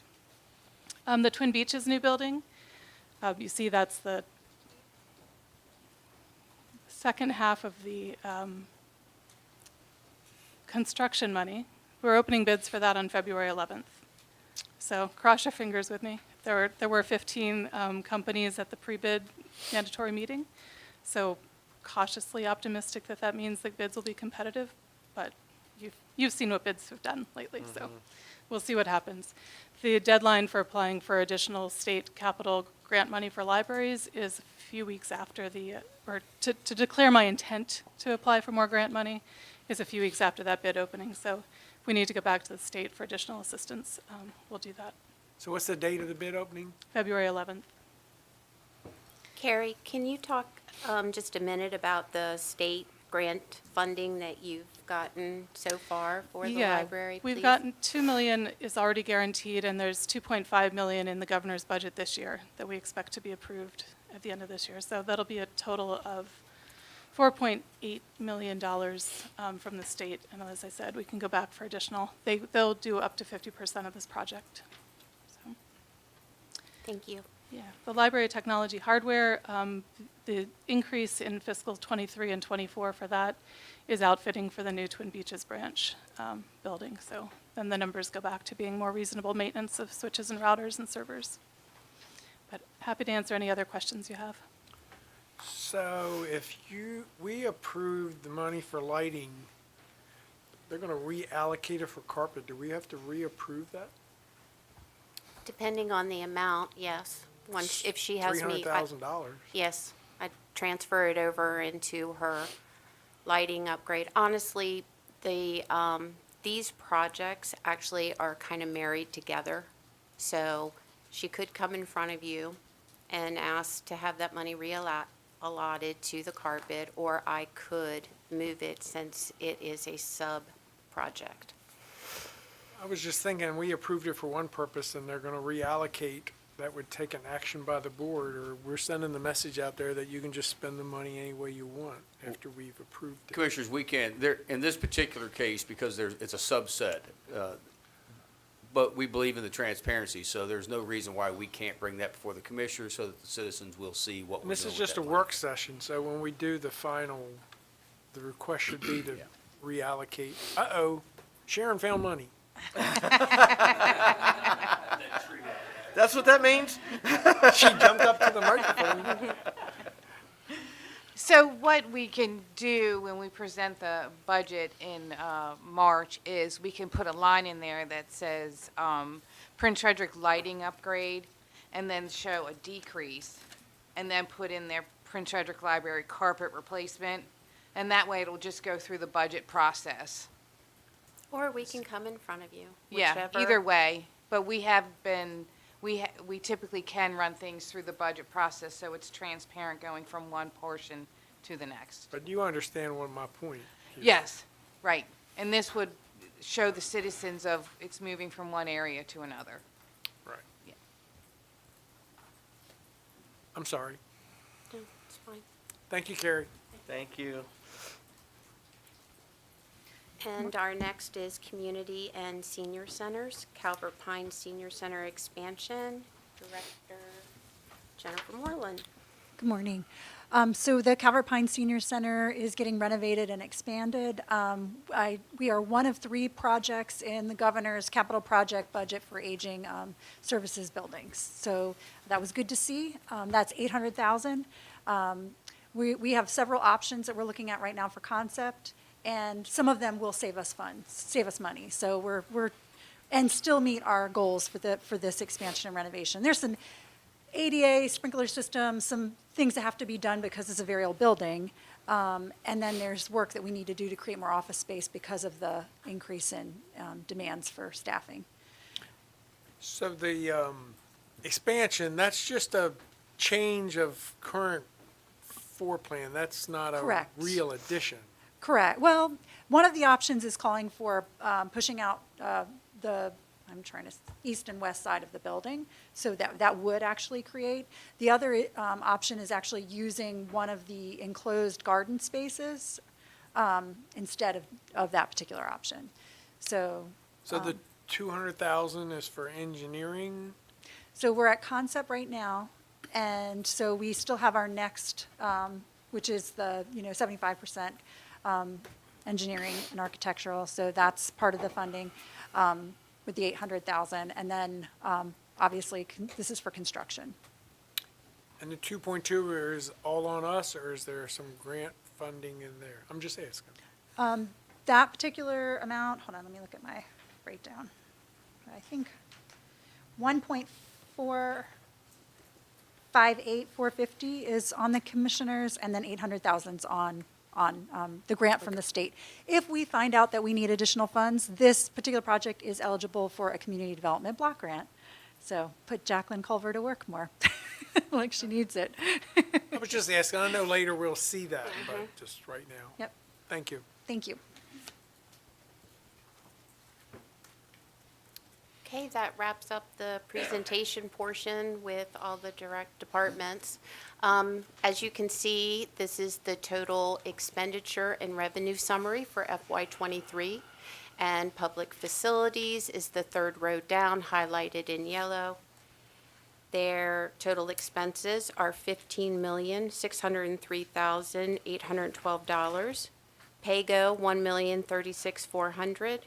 Debt, $10,517,412. State and grant funding is $4,050,000. So that's a combination of the library and her Calvert Senior Center expansion or renovation. Do you have any questions? So you guys are lucky today. We're going to do 2 presentations. And I don't think the second one has any HVAC in it. It Thank may. goodness. Hope, we will pray it doesn't. Thank goodness. That, it's still going to be millions got of more dollars. expensive Stuff. Unfortunately, Maybe there yes. should be some HVAC in there. To justify the cost. Right. Yeah. Okay. Our next presentation is Recreation Resources. Finance and Budget and the Department of Recreation Resources will present a review of their proposed fiscal year FY 2023 6-year Capital Improvement Plan or CIP to the Board of County Commissioners. Discussion. Finance and Budget reviewed Recreation Resources FY 2023 through FY 2028 six-year CIP staff recommended budget requests totaling $39,141,000. Recreation Resources requests include county parks, pools, and community centers, natural resource parks, and the Chesapeake Hills Golf Course. Fiscal impact. The fiscal impact for Recreation Resources six-year staff recommended CIP is $39,141,000, and it includes grant funding of $11,079,000 for multiple projects over the 6 years. Below, you can see the county funding portion broken out below. Paygo General Fund, $7,828,000. Debt bond, $17,110,000. Excise tax, $3,124,000.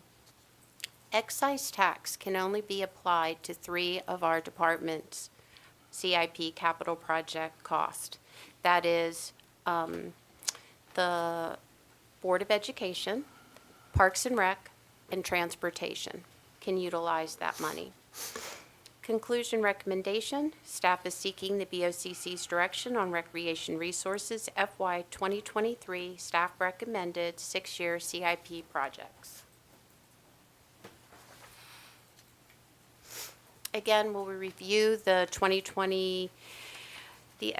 23 and the 6-year CIP breakdown. We'll review each project with the project leads, and then we will review the FY 23 expense and revenue. This is a high overview of Recreation Resources, Parks, Pools, and Community Centers, FY 23, $6.9 million. This includes some large projects: Breezy Point Shoreline Restoration, new HEB Community Center, Ward Farm Park. Chesapeake Hills Golf Course, $200,000. That's continuing course drainage improvements. And Natural Resources, $400,000 for George Rice House, Flag Ponds, Gateway Preserve. Their FY 23 total is $7,500,000. Their 6-year total is $39,141,000. Director Nizal, George Rice House, Yes, sir. where is it? That is at Bisco Gray Heritage Farm. That's the old house up on the hill? Mm-hmm. What, are you putting window units in it? We're putting AC. I'll bring up Karen Molinas, our Natural Resources Division Chief, to talk a little bit about that particular project. Yes, the George Rice House is the house on the hill. It was owned by an African-American farmer who owned about half that property by the time he lost it to bankruptcy. So yes, there's no HVAC in there, no electricity, no phone. So it's mostly to maintain the structure in terms of dealing with just general wear and tear that happens, the weatherization. The last time we did an assessment, it was pretty much in good shape. We mothballed it, so it'll be time to kind of re-inspect it to make sure that there's not any moisture issues, that the roof is still functioning. And then the 3 outbuildings, we stabilize those just to make sure that they're still in good condition. So that's just sort of kind of keeping that historic property maintained. So how much grant money's been received to restore those buildings? We received $50,000 that was matched by $50,000 from the county, and that's the intent, is to look at the grant funding for this project as well. And the long-term plan for the house? The long-term plan ideally would be to have it open for public interpretation. When we opted to acquire Gatewoods, a lot of the master planning for Bisco Gray was deferred and what's the right word? Placed put onto Gatewood to do a lot of the interpretation of that land. So at this point, it's mostly external interpretation with signage, and so that's sort of where we'd like to go, is have it open to the public, but for right now, we're doing exterior interpretation. Because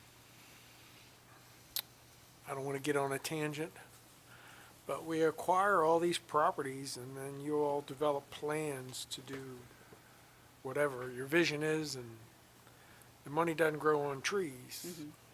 So that's why I ask what the long-term plan is for that house. Right. Because, you know, your requests aren't going to go down Directors as a whole, and so you really need to prioritize what you're going to save and what you aren't.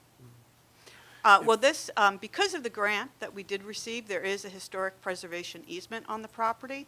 So that did commit us to at least maintaining the property so that it doesn't fall into disrepair.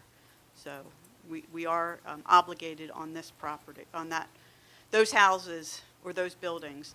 Unlike the house at the point, that house is one that we are not committed to preserving. God, I hope so. Yeah. So. Squirrels won't live in that house. Yeah, I think the chimney finally fell down over the winter, so. So. That house is in pretty bad shape, and I haven't seen it in a long time. I'm just, you know, I understand. We just, you know, as you just said, we got a historic preservation district on that property. We did that for some reason, but then that ties us in. Yep. So, you know, just a reminder to the five of us that whenever you accept money from somebody else, there's always a string. Right. And you may get a little benefit at the front end, but in the long term, that little bit of money, you should let them keep it. Right. Although I will say that for the funding source, the African American Heritage Preservation Program, is very supportive of pursuing preservation of this property, as well as Kings Landing Park, where we got funding from that source as well. So I think that that's one of the reasons that's a very valuable funding source, is they are very supportive of the preservation efforts we're doing on that property. Not supportive enough to cover this. Well, they'll do, that, because we're a government, it does require 100% match. So if we get 50,000 from them, we have to do 50,000. So, yeah. I hear you. Okay. Thank you. Sure. Sorry. It's Veronica. fine. We'll go ahead and restart again. Don't start over if that's what you're implying. We'll start at the very beginning so Shannon can talk you through some of the Parks and Recs. Karen Molinas handles the natural resources parks. So we'll, if it's okay with you commissioners, I'll go through the FY23 projects, and then if you have any questions on any of the out years, I can absolutely go through those as well. So the first one for FY23 is the playground equipment replacement at the Brooms Island Recreation Center. So this is out of excise tax. This is something that has been on the books for quite a few years, and that playground is well past life expectancy for replacement. Nope, I didn't skip one. So the next one is Breezy Point. I know that there's been some questions on this, on the shoreline restoration project. So this is a project that a few years ago we went out to bid with the fund balance that we had for that particular project, which was a little over $2 million. And the bids came back twice that. To do that project based on the requirements that we had in order to keep the facility open during season, and the timelines and requirements by the permitting agencies. So it came out fairly high. It is still an important project to get completed as we continue to lose beach and property at that facility. It's not getting any better unless we take care of getting these breakwaters put in and restoring what we can of what has eroded from that property. So the additional 2.5 million from debt would potentially cover those requirements that we have. If we were to look at potentially altering a season of the campground side, it could potentially save us a couple $100 or a couple $100,000. Couple hundred? Yeah, I know, right? A couple $100,000. That'll buy you a window unit. Yeah, maybe. It would potentially save a couple $100,000, but we would also lose that in revenues from the beach. It would be easier to have it constructed, so during the operating season, because no one wants to be in the Chesapeake Bay in the winter doing work. So a lot of that is due to those costs because of the time of year that we would require the contractor to do that work. And then the next item for FY23, the field lighting program, that's just a continuation of upgrading our lighting systems to LED and putting it on our control link management system and adding new lighting fixtures where needed at different ball fields that we have throughout the county system. Is that all the fields? The 250,000 does not cover all of the The fields. 1.9 million? That's the prior funding that has been allocated to date for those. That's included adding lighting to fields at Halloween Point Park. We're just finishing up some work at Cove Point Tennis Courts. We're doing lighting at Dunkirk Field 4. That's all previously funded. And you have a bid on that? We utilize a national contract with Musco Lighting to do that service. And they have, they utilize a system called Control Link. So once we get more lighting fixtures on this system, it'll be much easier and less time consuming to schedule lighting rather than having to go to a facility and press the button to turn on the lights. We're able to do that from any desktop or laptop service. Light bulbs? And how are current schedules for lighting taken care of? For example, down at Barstow. Howling Point Park? Howling Point Park, yes, thank you. Tennis So- courts specifically. So it will depend on schedules for usually the baseball and soccer field, what has been scheduled for those facilities.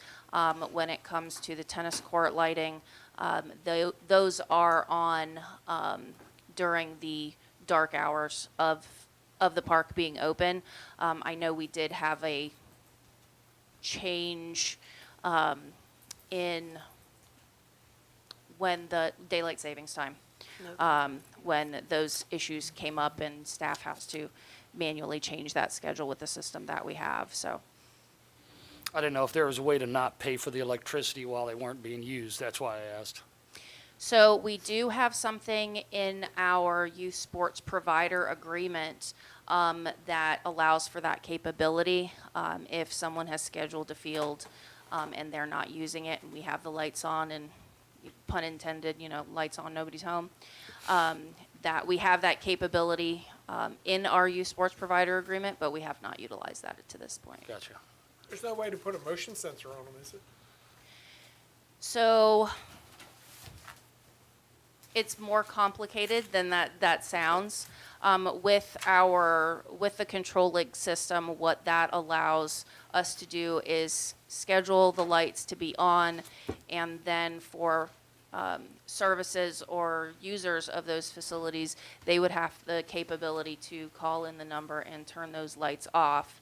And then again, that provision in our youth sports provider agreement, if they don't, there could be a penalty, but we have not used that to this date. I was actually just inquiring because of inclement weather, that's all.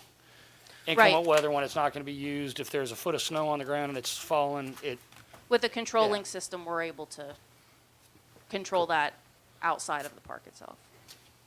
so it could help start paying for itself a little bit on that. That's the goal, and with transferring or retrofitting the units with LED, that's also a saver in utility costs as well. Great, thank you.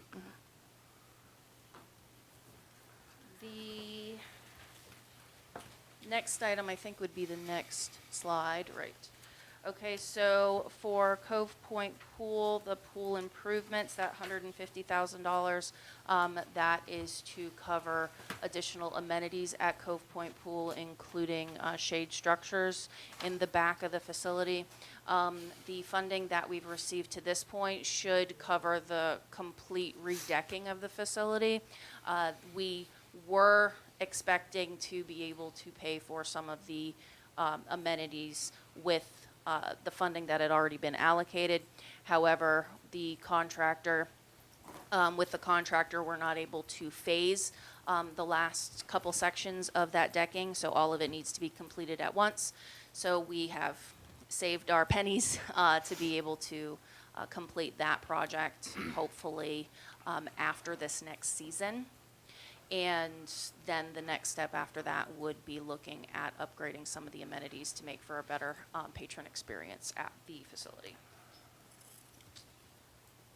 The next item for FY23 is the Dunkirk District Park Splash Pad. The $400,000 for FY23 would be program open space funds. And if you remember, in talking about the Dunkirk Tennis Court project, that funding had to be reallocated to the tennis court projects due to that cost estimate in order to move forward with that part of the Dunkirk District Park project schedule. As until the tennis courts are complete, we can't do any of the other projects at that park. So the tennis courts had to be completed first. So that 400,000 doesn't exist anymore. that 400,000 for FY23, that would be requested from program open space in FY23. So it doesn't exist today.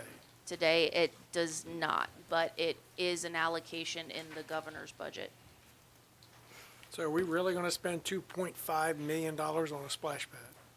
That would be up to, Because I have a good memory and I remember what the original proposal was. yes, sir, And it was not even $1 million. correct. Just bring that up. A lot more Understood. splashing. We'll talk about that later. Understood. Water's gone up. Water ain't going up. Thank you. Understood.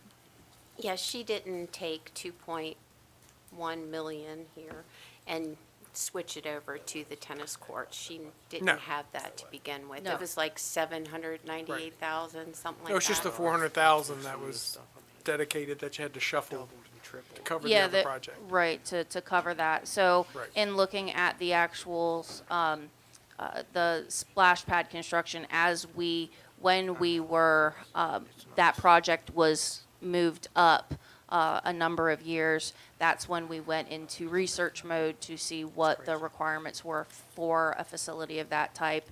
And then looking with state laws, that splash pads are regulated the same as a swimming pool. So we have to follow all swimming pool regulations when it comes to a splash pad facility, which includes having a bathhouse, which includes all the regulations that go with a swimming pool, including having a lifeguard on staff for that particular facility. A So, lifeguard on a splash pad? yes, sir. These ones that, it's like 2 inches of water? There's 0 inches of water. A lifeguard. So there are even ongoing costs besides maintenance. You got to hire remember. staff. We had a long conversation about that. Wow. Those are COMAR requirements, correct? Yes, Shannon? that's correct. Yes. Wow. Plus the water will need to be treated, so you'll have to have a little treatment plan on site too. Well, so because Mercy. there's no public water or sewer in Dunkirk and none in Dunkirk District Park, the type of splash pad facility would have to be a recirculating system, which is a more expensive version of that particular type of amenity. How hard is it to hook the park up to public water? Is that hard to do? There's no There's public just water nothing in up there. Nothing up there. There's private systems up there on the other side. Yeah, I knew that, yeah. Not close. Thank you. The next item for the stormwater conveyance repair for FY '23, that funding was allocated through the ARPA funds. The Harriet Brown Community Center, 1.5, that's also allocated from ARPA funds as well. The project, we will be bringing to you the completed master plan for the community center and park project probably in March. And from there, we will be able to make some decisions on funding strategies, as what we have right now is not going to be sufficient for this type of facility. But I didn't want to add arbitrary numbers without that master plan being complete. So that will be coming forward in the next month or two. That's a phased-in plan? So the entire project would be a phased-in plan, as it includes a community center and park amenities.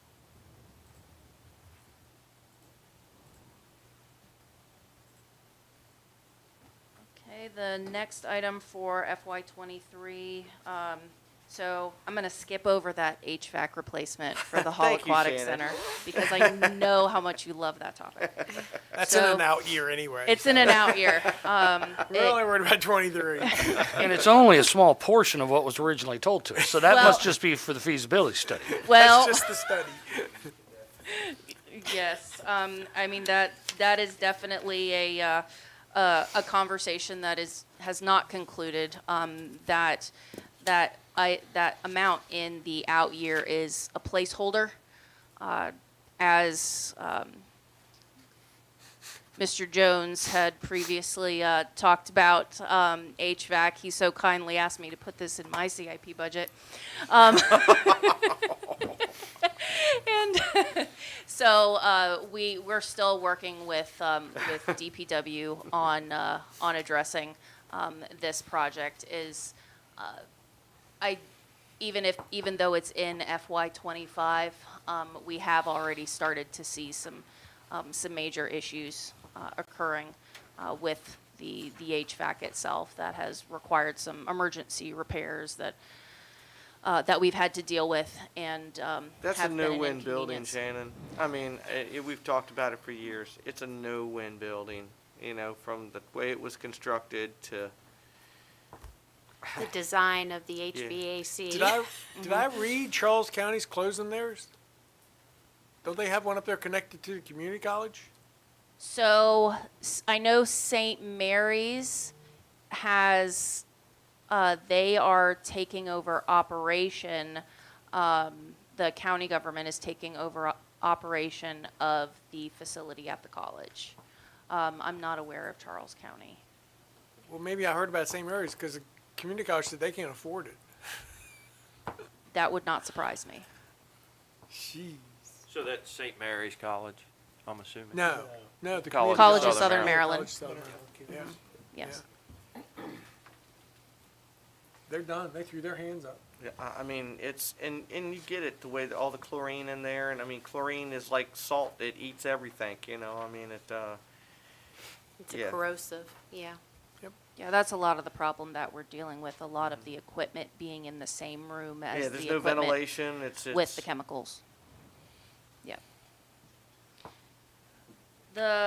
In other news in regards to the aquatic center, so for FY '23, another project for program open space funds is a replastering of the pool.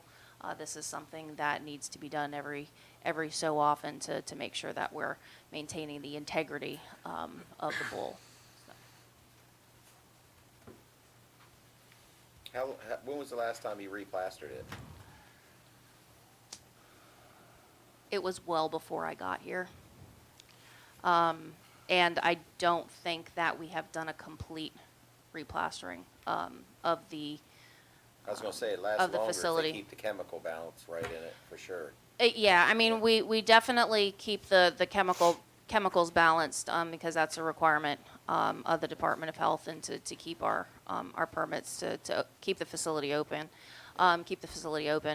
And, as far as we are seeing some, I'll call them imperfections that need to be addressed to maintain the integrity of the bowl that that we need to address. I bet it's never been replastered before, probably.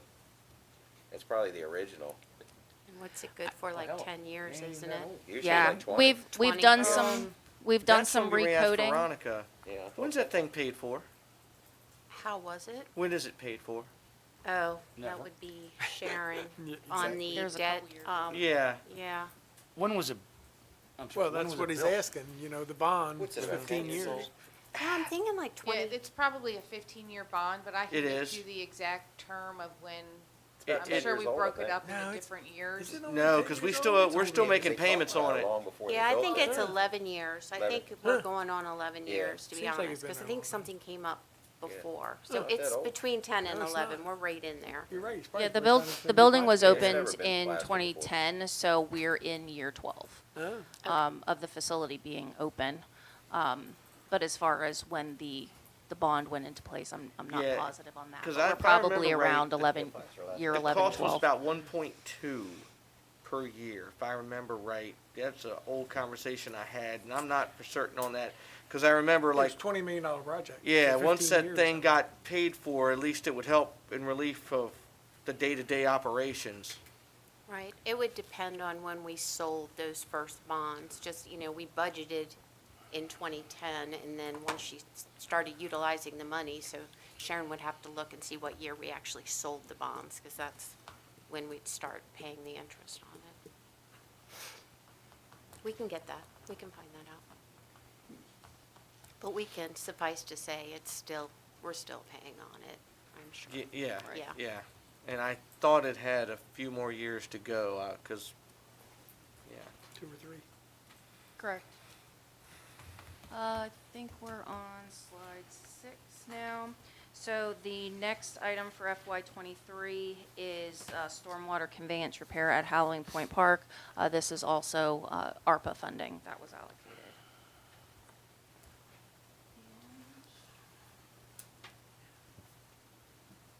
And that's it on FY '23 on this slide. Any other questions on any of the other projects in the out years? The 1.5 for Ward Farm, that's just, Oh, yes, sorry, that one always slides in at in the bottom at all. So Ward Farm Recreation and Nature Park, there is 1 million that is allocated from gaming revenue from the state. In a normal year, that averaged about $1 million a year. It had, during COVID, slid off quite a bit. It is picking back up, so that's a good thing. So we kept that dollar amount the same for that, depending on the receipts that come back. And the 500 is that other amount for debt service. I'm using CCYROF money first, because I actually handle that. So I go in and grab whatever they tell us we have available and use that to pay any invoices that we've already paid. So, So- I think I grabbed 1.5. So what improvements would that cover? It's the building of Ward, the development yeah, of it. some of it's So- bond repayment. Yeah, So- some of it's bond. So the amounts that we have allocated year over year as that funding source from the state is in perpetuity through state legislation. So that legislation calls for that funding to specifically go to Ward Farm Recreation and Nature Park until that facility is completely built out. So right now, we're working on different items from phase 2, the phase 2 of construction, which includes, right now, we're working on septic and restroom facility to be completed in the late spring, around there. As we move through the rest of the amenities, there are some other items that have already been designed. We have an overlook pavilion that has been designed and could be a future part, and will be a future part of that park but it's as the money continues to be allocated from the state sources, and whether or not the commissioners decide to keep that contribution for that park is going to determine how long it takes to build out that park. Once the park is built out, then that funding source from the state will be able to utilize at any recreation facility within the county.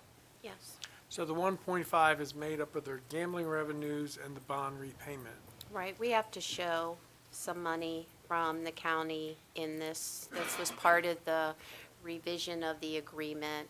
Senator Miller helped us with that. So just using if the bond repayment is $500,000, that's $1 million there. If revenues fall short, are we making up to that $1 million, or you just adjust the budget at the end? Truthfully, we've been fine.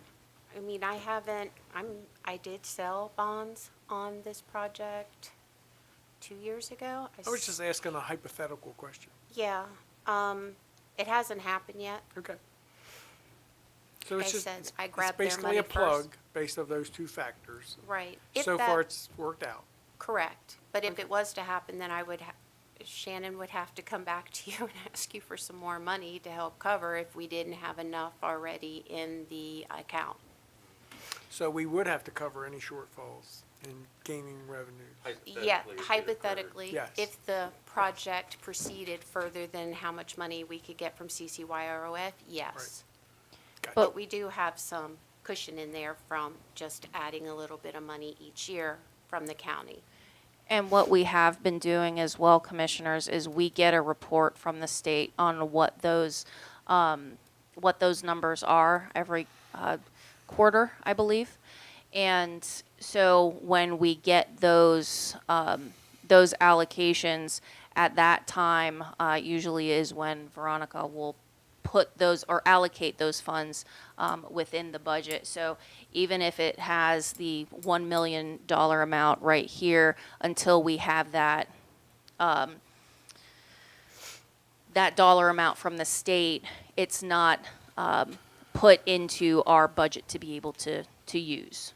So Veronica is very good about making sure that we're on track with the dollar amounts that are actually approved.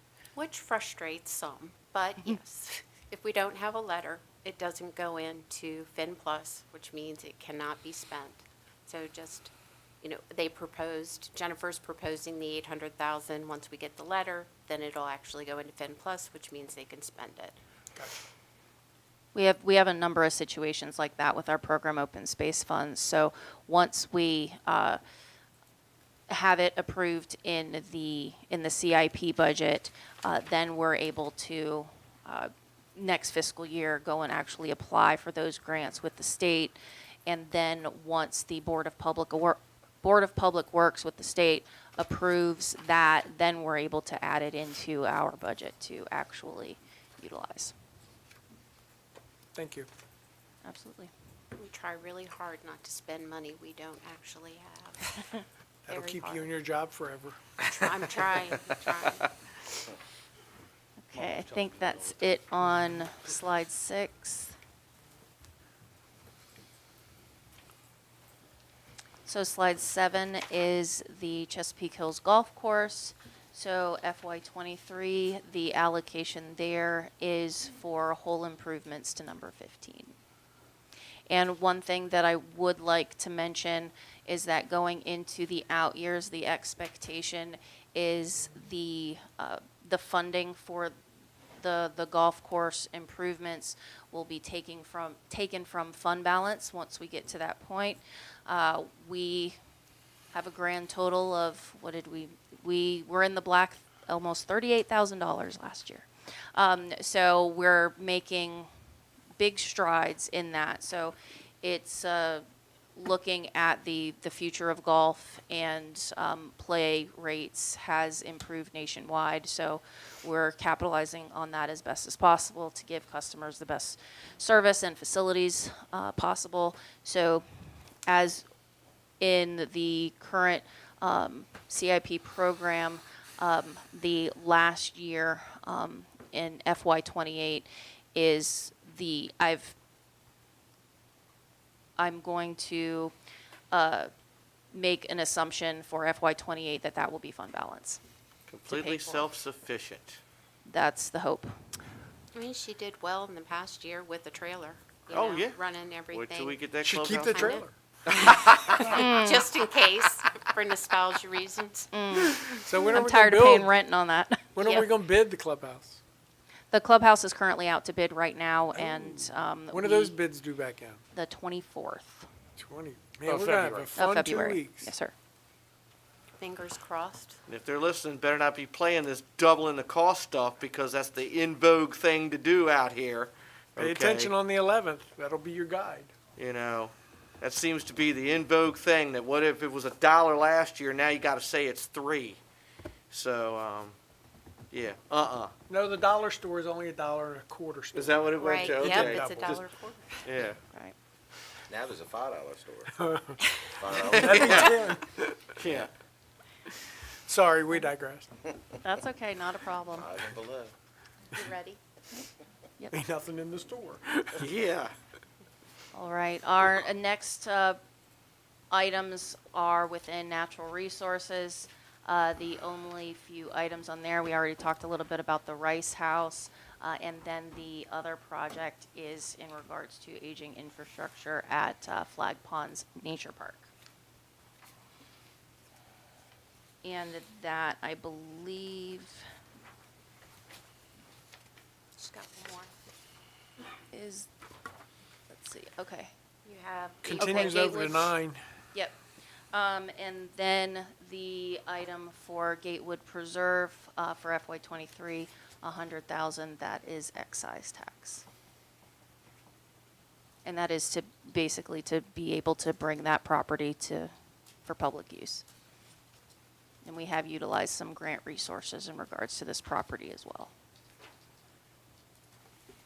Yeah, Karen, actually, Natural Resources, Karen's very, very consistent each year in getting grants for her projects to cover them. And of course, some of her project, we use excise tax for her projects first. And then if we have some left over, then we start using it up on top with the Parks and Recs. But try to take some of the burden off of us directly. We good? That's it. Okay, here's our closing slide, expenditure and revenue summary. As you can see, recreation resources, their FY 2023 expenses total $7,500,000. Their pay-go is $450,000. Their debt bond is $3 million. And the state funding is $3,605,000, which is grants. And then we have excise tax of $445,000 that was used, distributed through their projects. Again, our FY '23 CIP, we are at $63,434,087 for a total for FY '23. Something's got to go. We came down a little bit. I think we were at 64 million, but we've had adjustments, so as we make the adjustments, So if we keep pushing this out, the number will keep coming down. maybe if we could hope. I pray. No. I won't be here that long. So Any you will- questions? Any questions? We're good. All right, I'll be back on the 15th with CMR, Technology Services, Town Centers, and Enterprise Fund. Then March is Transportation, and I will not be seeing you all for a while. Thank you very much. Thank you. So the next item on the agenda is public comment. Mr. County Attorney. Commissioners, there were just 3 people on the Zoom call, so I believe that's all staff. There's one caller. Okay. Caller 1910, we are ready to receive your comments. Please state your name and address and whether you will be speaking as an individual or as the designated representative of a group. Please press *6 to unmute your phone.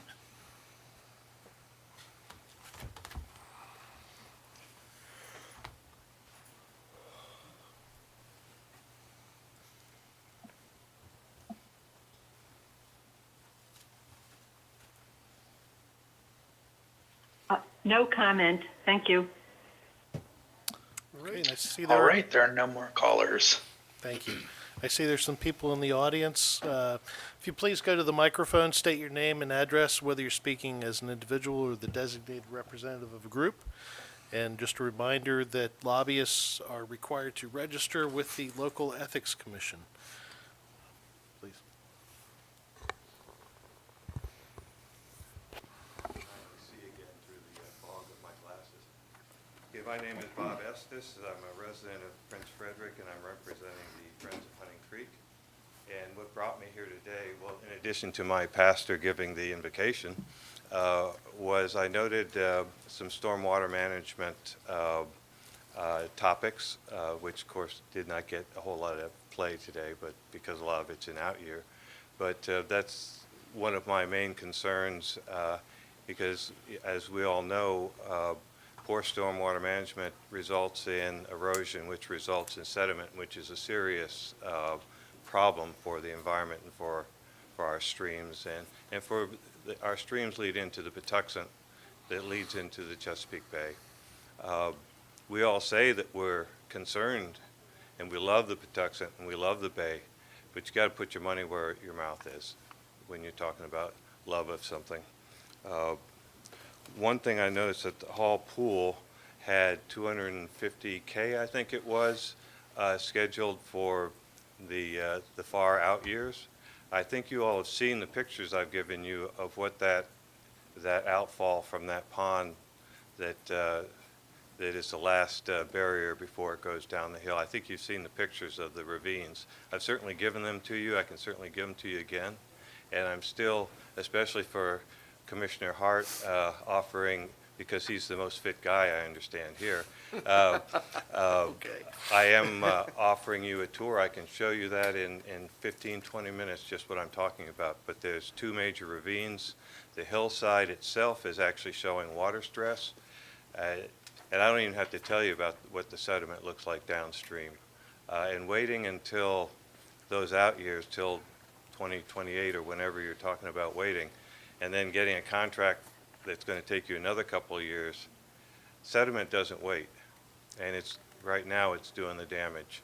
And of course, that's not the only place in the county but that's seeing that. But I just try to focus on the Hunting Creek watershed and sometimes Parker's Creek if Greg Bowen asks me to.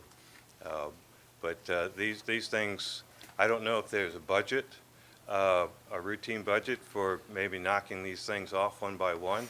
If there isn't, I'll probably try to talk to Mr. Cosgrove and see if there's a budget for that sort of stuff. But it ought to be something we're trying to fix now. And I'm really excited about the Senior Center project. And I understand now that MDE has also cited the county for repairs to the ancient stormwater management behind the state office building. So I'm hoping to see something happening with that. But I know every tax dollar comes from a taxed citizen or business, and we have to consider them precious. But I see an awful lot of money for fire stations. Maybe they could donate a couple $100,000 to fix something. The money goes a long ways in fixing these systems. I'm actually quite surprised at how much can be done with $200,000. Not my $200,000, I hope, but the citizens. So keep it in mind. And again, you know how to find me if you'd like to see what I'm talking about out there. Okay. Thank you, gentlemen. Thank you. And staff. And I don't believe anyone else in the audience is prepared to provide public comment. That brings us to commissioner comments. Commissioner Hart. Thank you, Mr. President. Had a sad day Saturday. Friends of mine, Greg and Terry Horning, they buried their child, Jessica. Should never bury your child. So that was very, very sad. He's coached a lot of ball around the county, and they're both great parents. He's was part of Patuxent's run to the championship, and he's helped at other high schools, and definitely donated a lot of time back to children. On a brighter note, my son had two basketball games at which my son does not look like a basketball player nor play like a basketball player. Plays more like a football player. So he is adapting the nuances of it's not a physical sport. It's not tackle. No, it's not tackle basketball.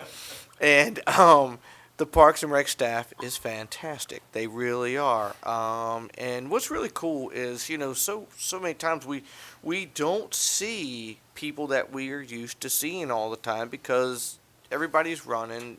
The county has gotten larger.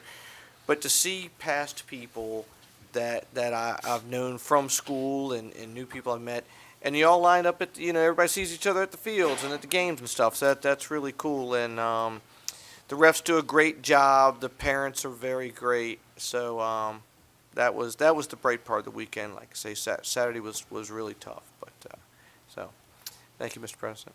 Commissioner McConkey? Yeah, last Tuesday I attended the Smecco charging station ribbon cutting right over here near the parking lot of the courthouse, the newer courthouse, I call it. And I'm sure that's going to be one of many ribbon cuttings we're going to have in the county moving forward with the more electric cars being sold out there. That's all I have. Thank you. Commissioner Gadway? Well, in a manner of a little bit of a PSA, I would like to remind everyone in this community that on Monday it is Valentine's Day. If you do want to have a place to safely sleep, you might want to remember that and put that on your calendar. We are currently up to 614 subscribers on our YouTube channel. I would encourage anybody and everybody, Do it, Chris. please go down and hit that subscribe Smash it. button. Smash it. And I'm gonna throw something out here. Community relations works behind the scenes at a lot of our, not a lot, at all of our public meetings, if I'm correct. I do believe. Okay. And they do a great job. They're there hours before we are. They're there hours after we leave. But with all that being said, I noticed that there was a breaking news article on the YouTube channel from about 9-10 days ago. It was our amazing county reporter, Daryl Baxter, highlighting the new Dunkirk Park and there he is, and on the bicycle. Awesome. I watched it. It was great. I would encourage everyone to go down. Please like the video. Find that video. Good quality content. Like the video. Let's see how many likes we can get on that video. And you notice he still got the thank you, Daryl. Yeah, there it is. Thank you. If we could show that, that'd be super. Like I said, it was an incredible video. So thank you, Daryl, and thank you for all the good effort of reporting in Calvert County. Commissioner, now that Daryl is famous, he's going to also advertise for our when we go out there to get our folks to get out to vote. Right. He's going to be pushing the idea. So On the little bicycle. on whatever it takes. Okay. We'll put Daryl on whatever it takes to get the vote out. The Okay. video was phenomenal. I truly enjoyed Right. it. And with all that being said, the weather's broke a little bit. We're one day closer to spring, thank goodness. God bless y'all. Thank you. Commissioner Weems? Yes, sir, Mr. President. As Salvador Dali said, the first person to compare the cheeks of a beautiful woman to a rose was obviously a poet. The first person to repeat it was possibly an idiot. I'll let posterity judge me accordingly. This is by Robert Burns. Oh, my love is like a red, red rose that's newly sprung in June. Oh, my love is like the melody that's sweetly played in tune. So fair art thou, my bonny lass, so deep in love am I, and I will love thee still, my dear, till all the seas gone dry. Till all the seas gone dry, my dear, and the rocks melt with the snow. I will love thee still, my dear, while the sands of life shall run. And fare thee well, my only love, and fare thee well a while, and I will come again, my love, though it were 10,000 miles. That's all I have to report. Thank you, Commissioner Weems. If you watch our shows, we aim to entertain and provide poetry readings. This is not all business that we do here in Calvert County. So thank you, Commissioner Weems, for that. Can I get a recording and play for my wife? Absolutely. Okay. All right. Seems like every time we meet, some of us has lost somebody. And last week, I lost a classmate. Ben Ridgely passed away from some life complications. And Ben was a good guy. Went to school with Ben, firehouse with Ben. He farmed, we farmed, and Ben was a good guy. But unfortunately, life caught up with him, and hope he rests in peace. And just want to remind everybody that it is Valentine's Day approaching, and don't forget to take care of your loved person, whoever that should be. Don't make sure you appreciate them every day, but especially on February the 14th. My couch sleeps really good. I won't say how I know that, but my couch does sleep good just in case. But for all of you out there, please don't forget to celebrate with your loved ones on Valentine's Day. With that, I believe I need a motion, sir. Mr. President, I'd like to make a motion to enter executive session pursuant to General Provisions Article, Section 3-305B12, to discuss personnel matters that affect one or more specific individuals over whom it has jurisdiction, and Section 3-305B8, to consult with staff, consultants, or other individuals about pending or potential litigation. Second. Have a motion and a second to go into executive session. Any discussion on that motion? Hearing none. All those in favor say aye. Aye. Opposed? Motion carries. Everyone have a great day.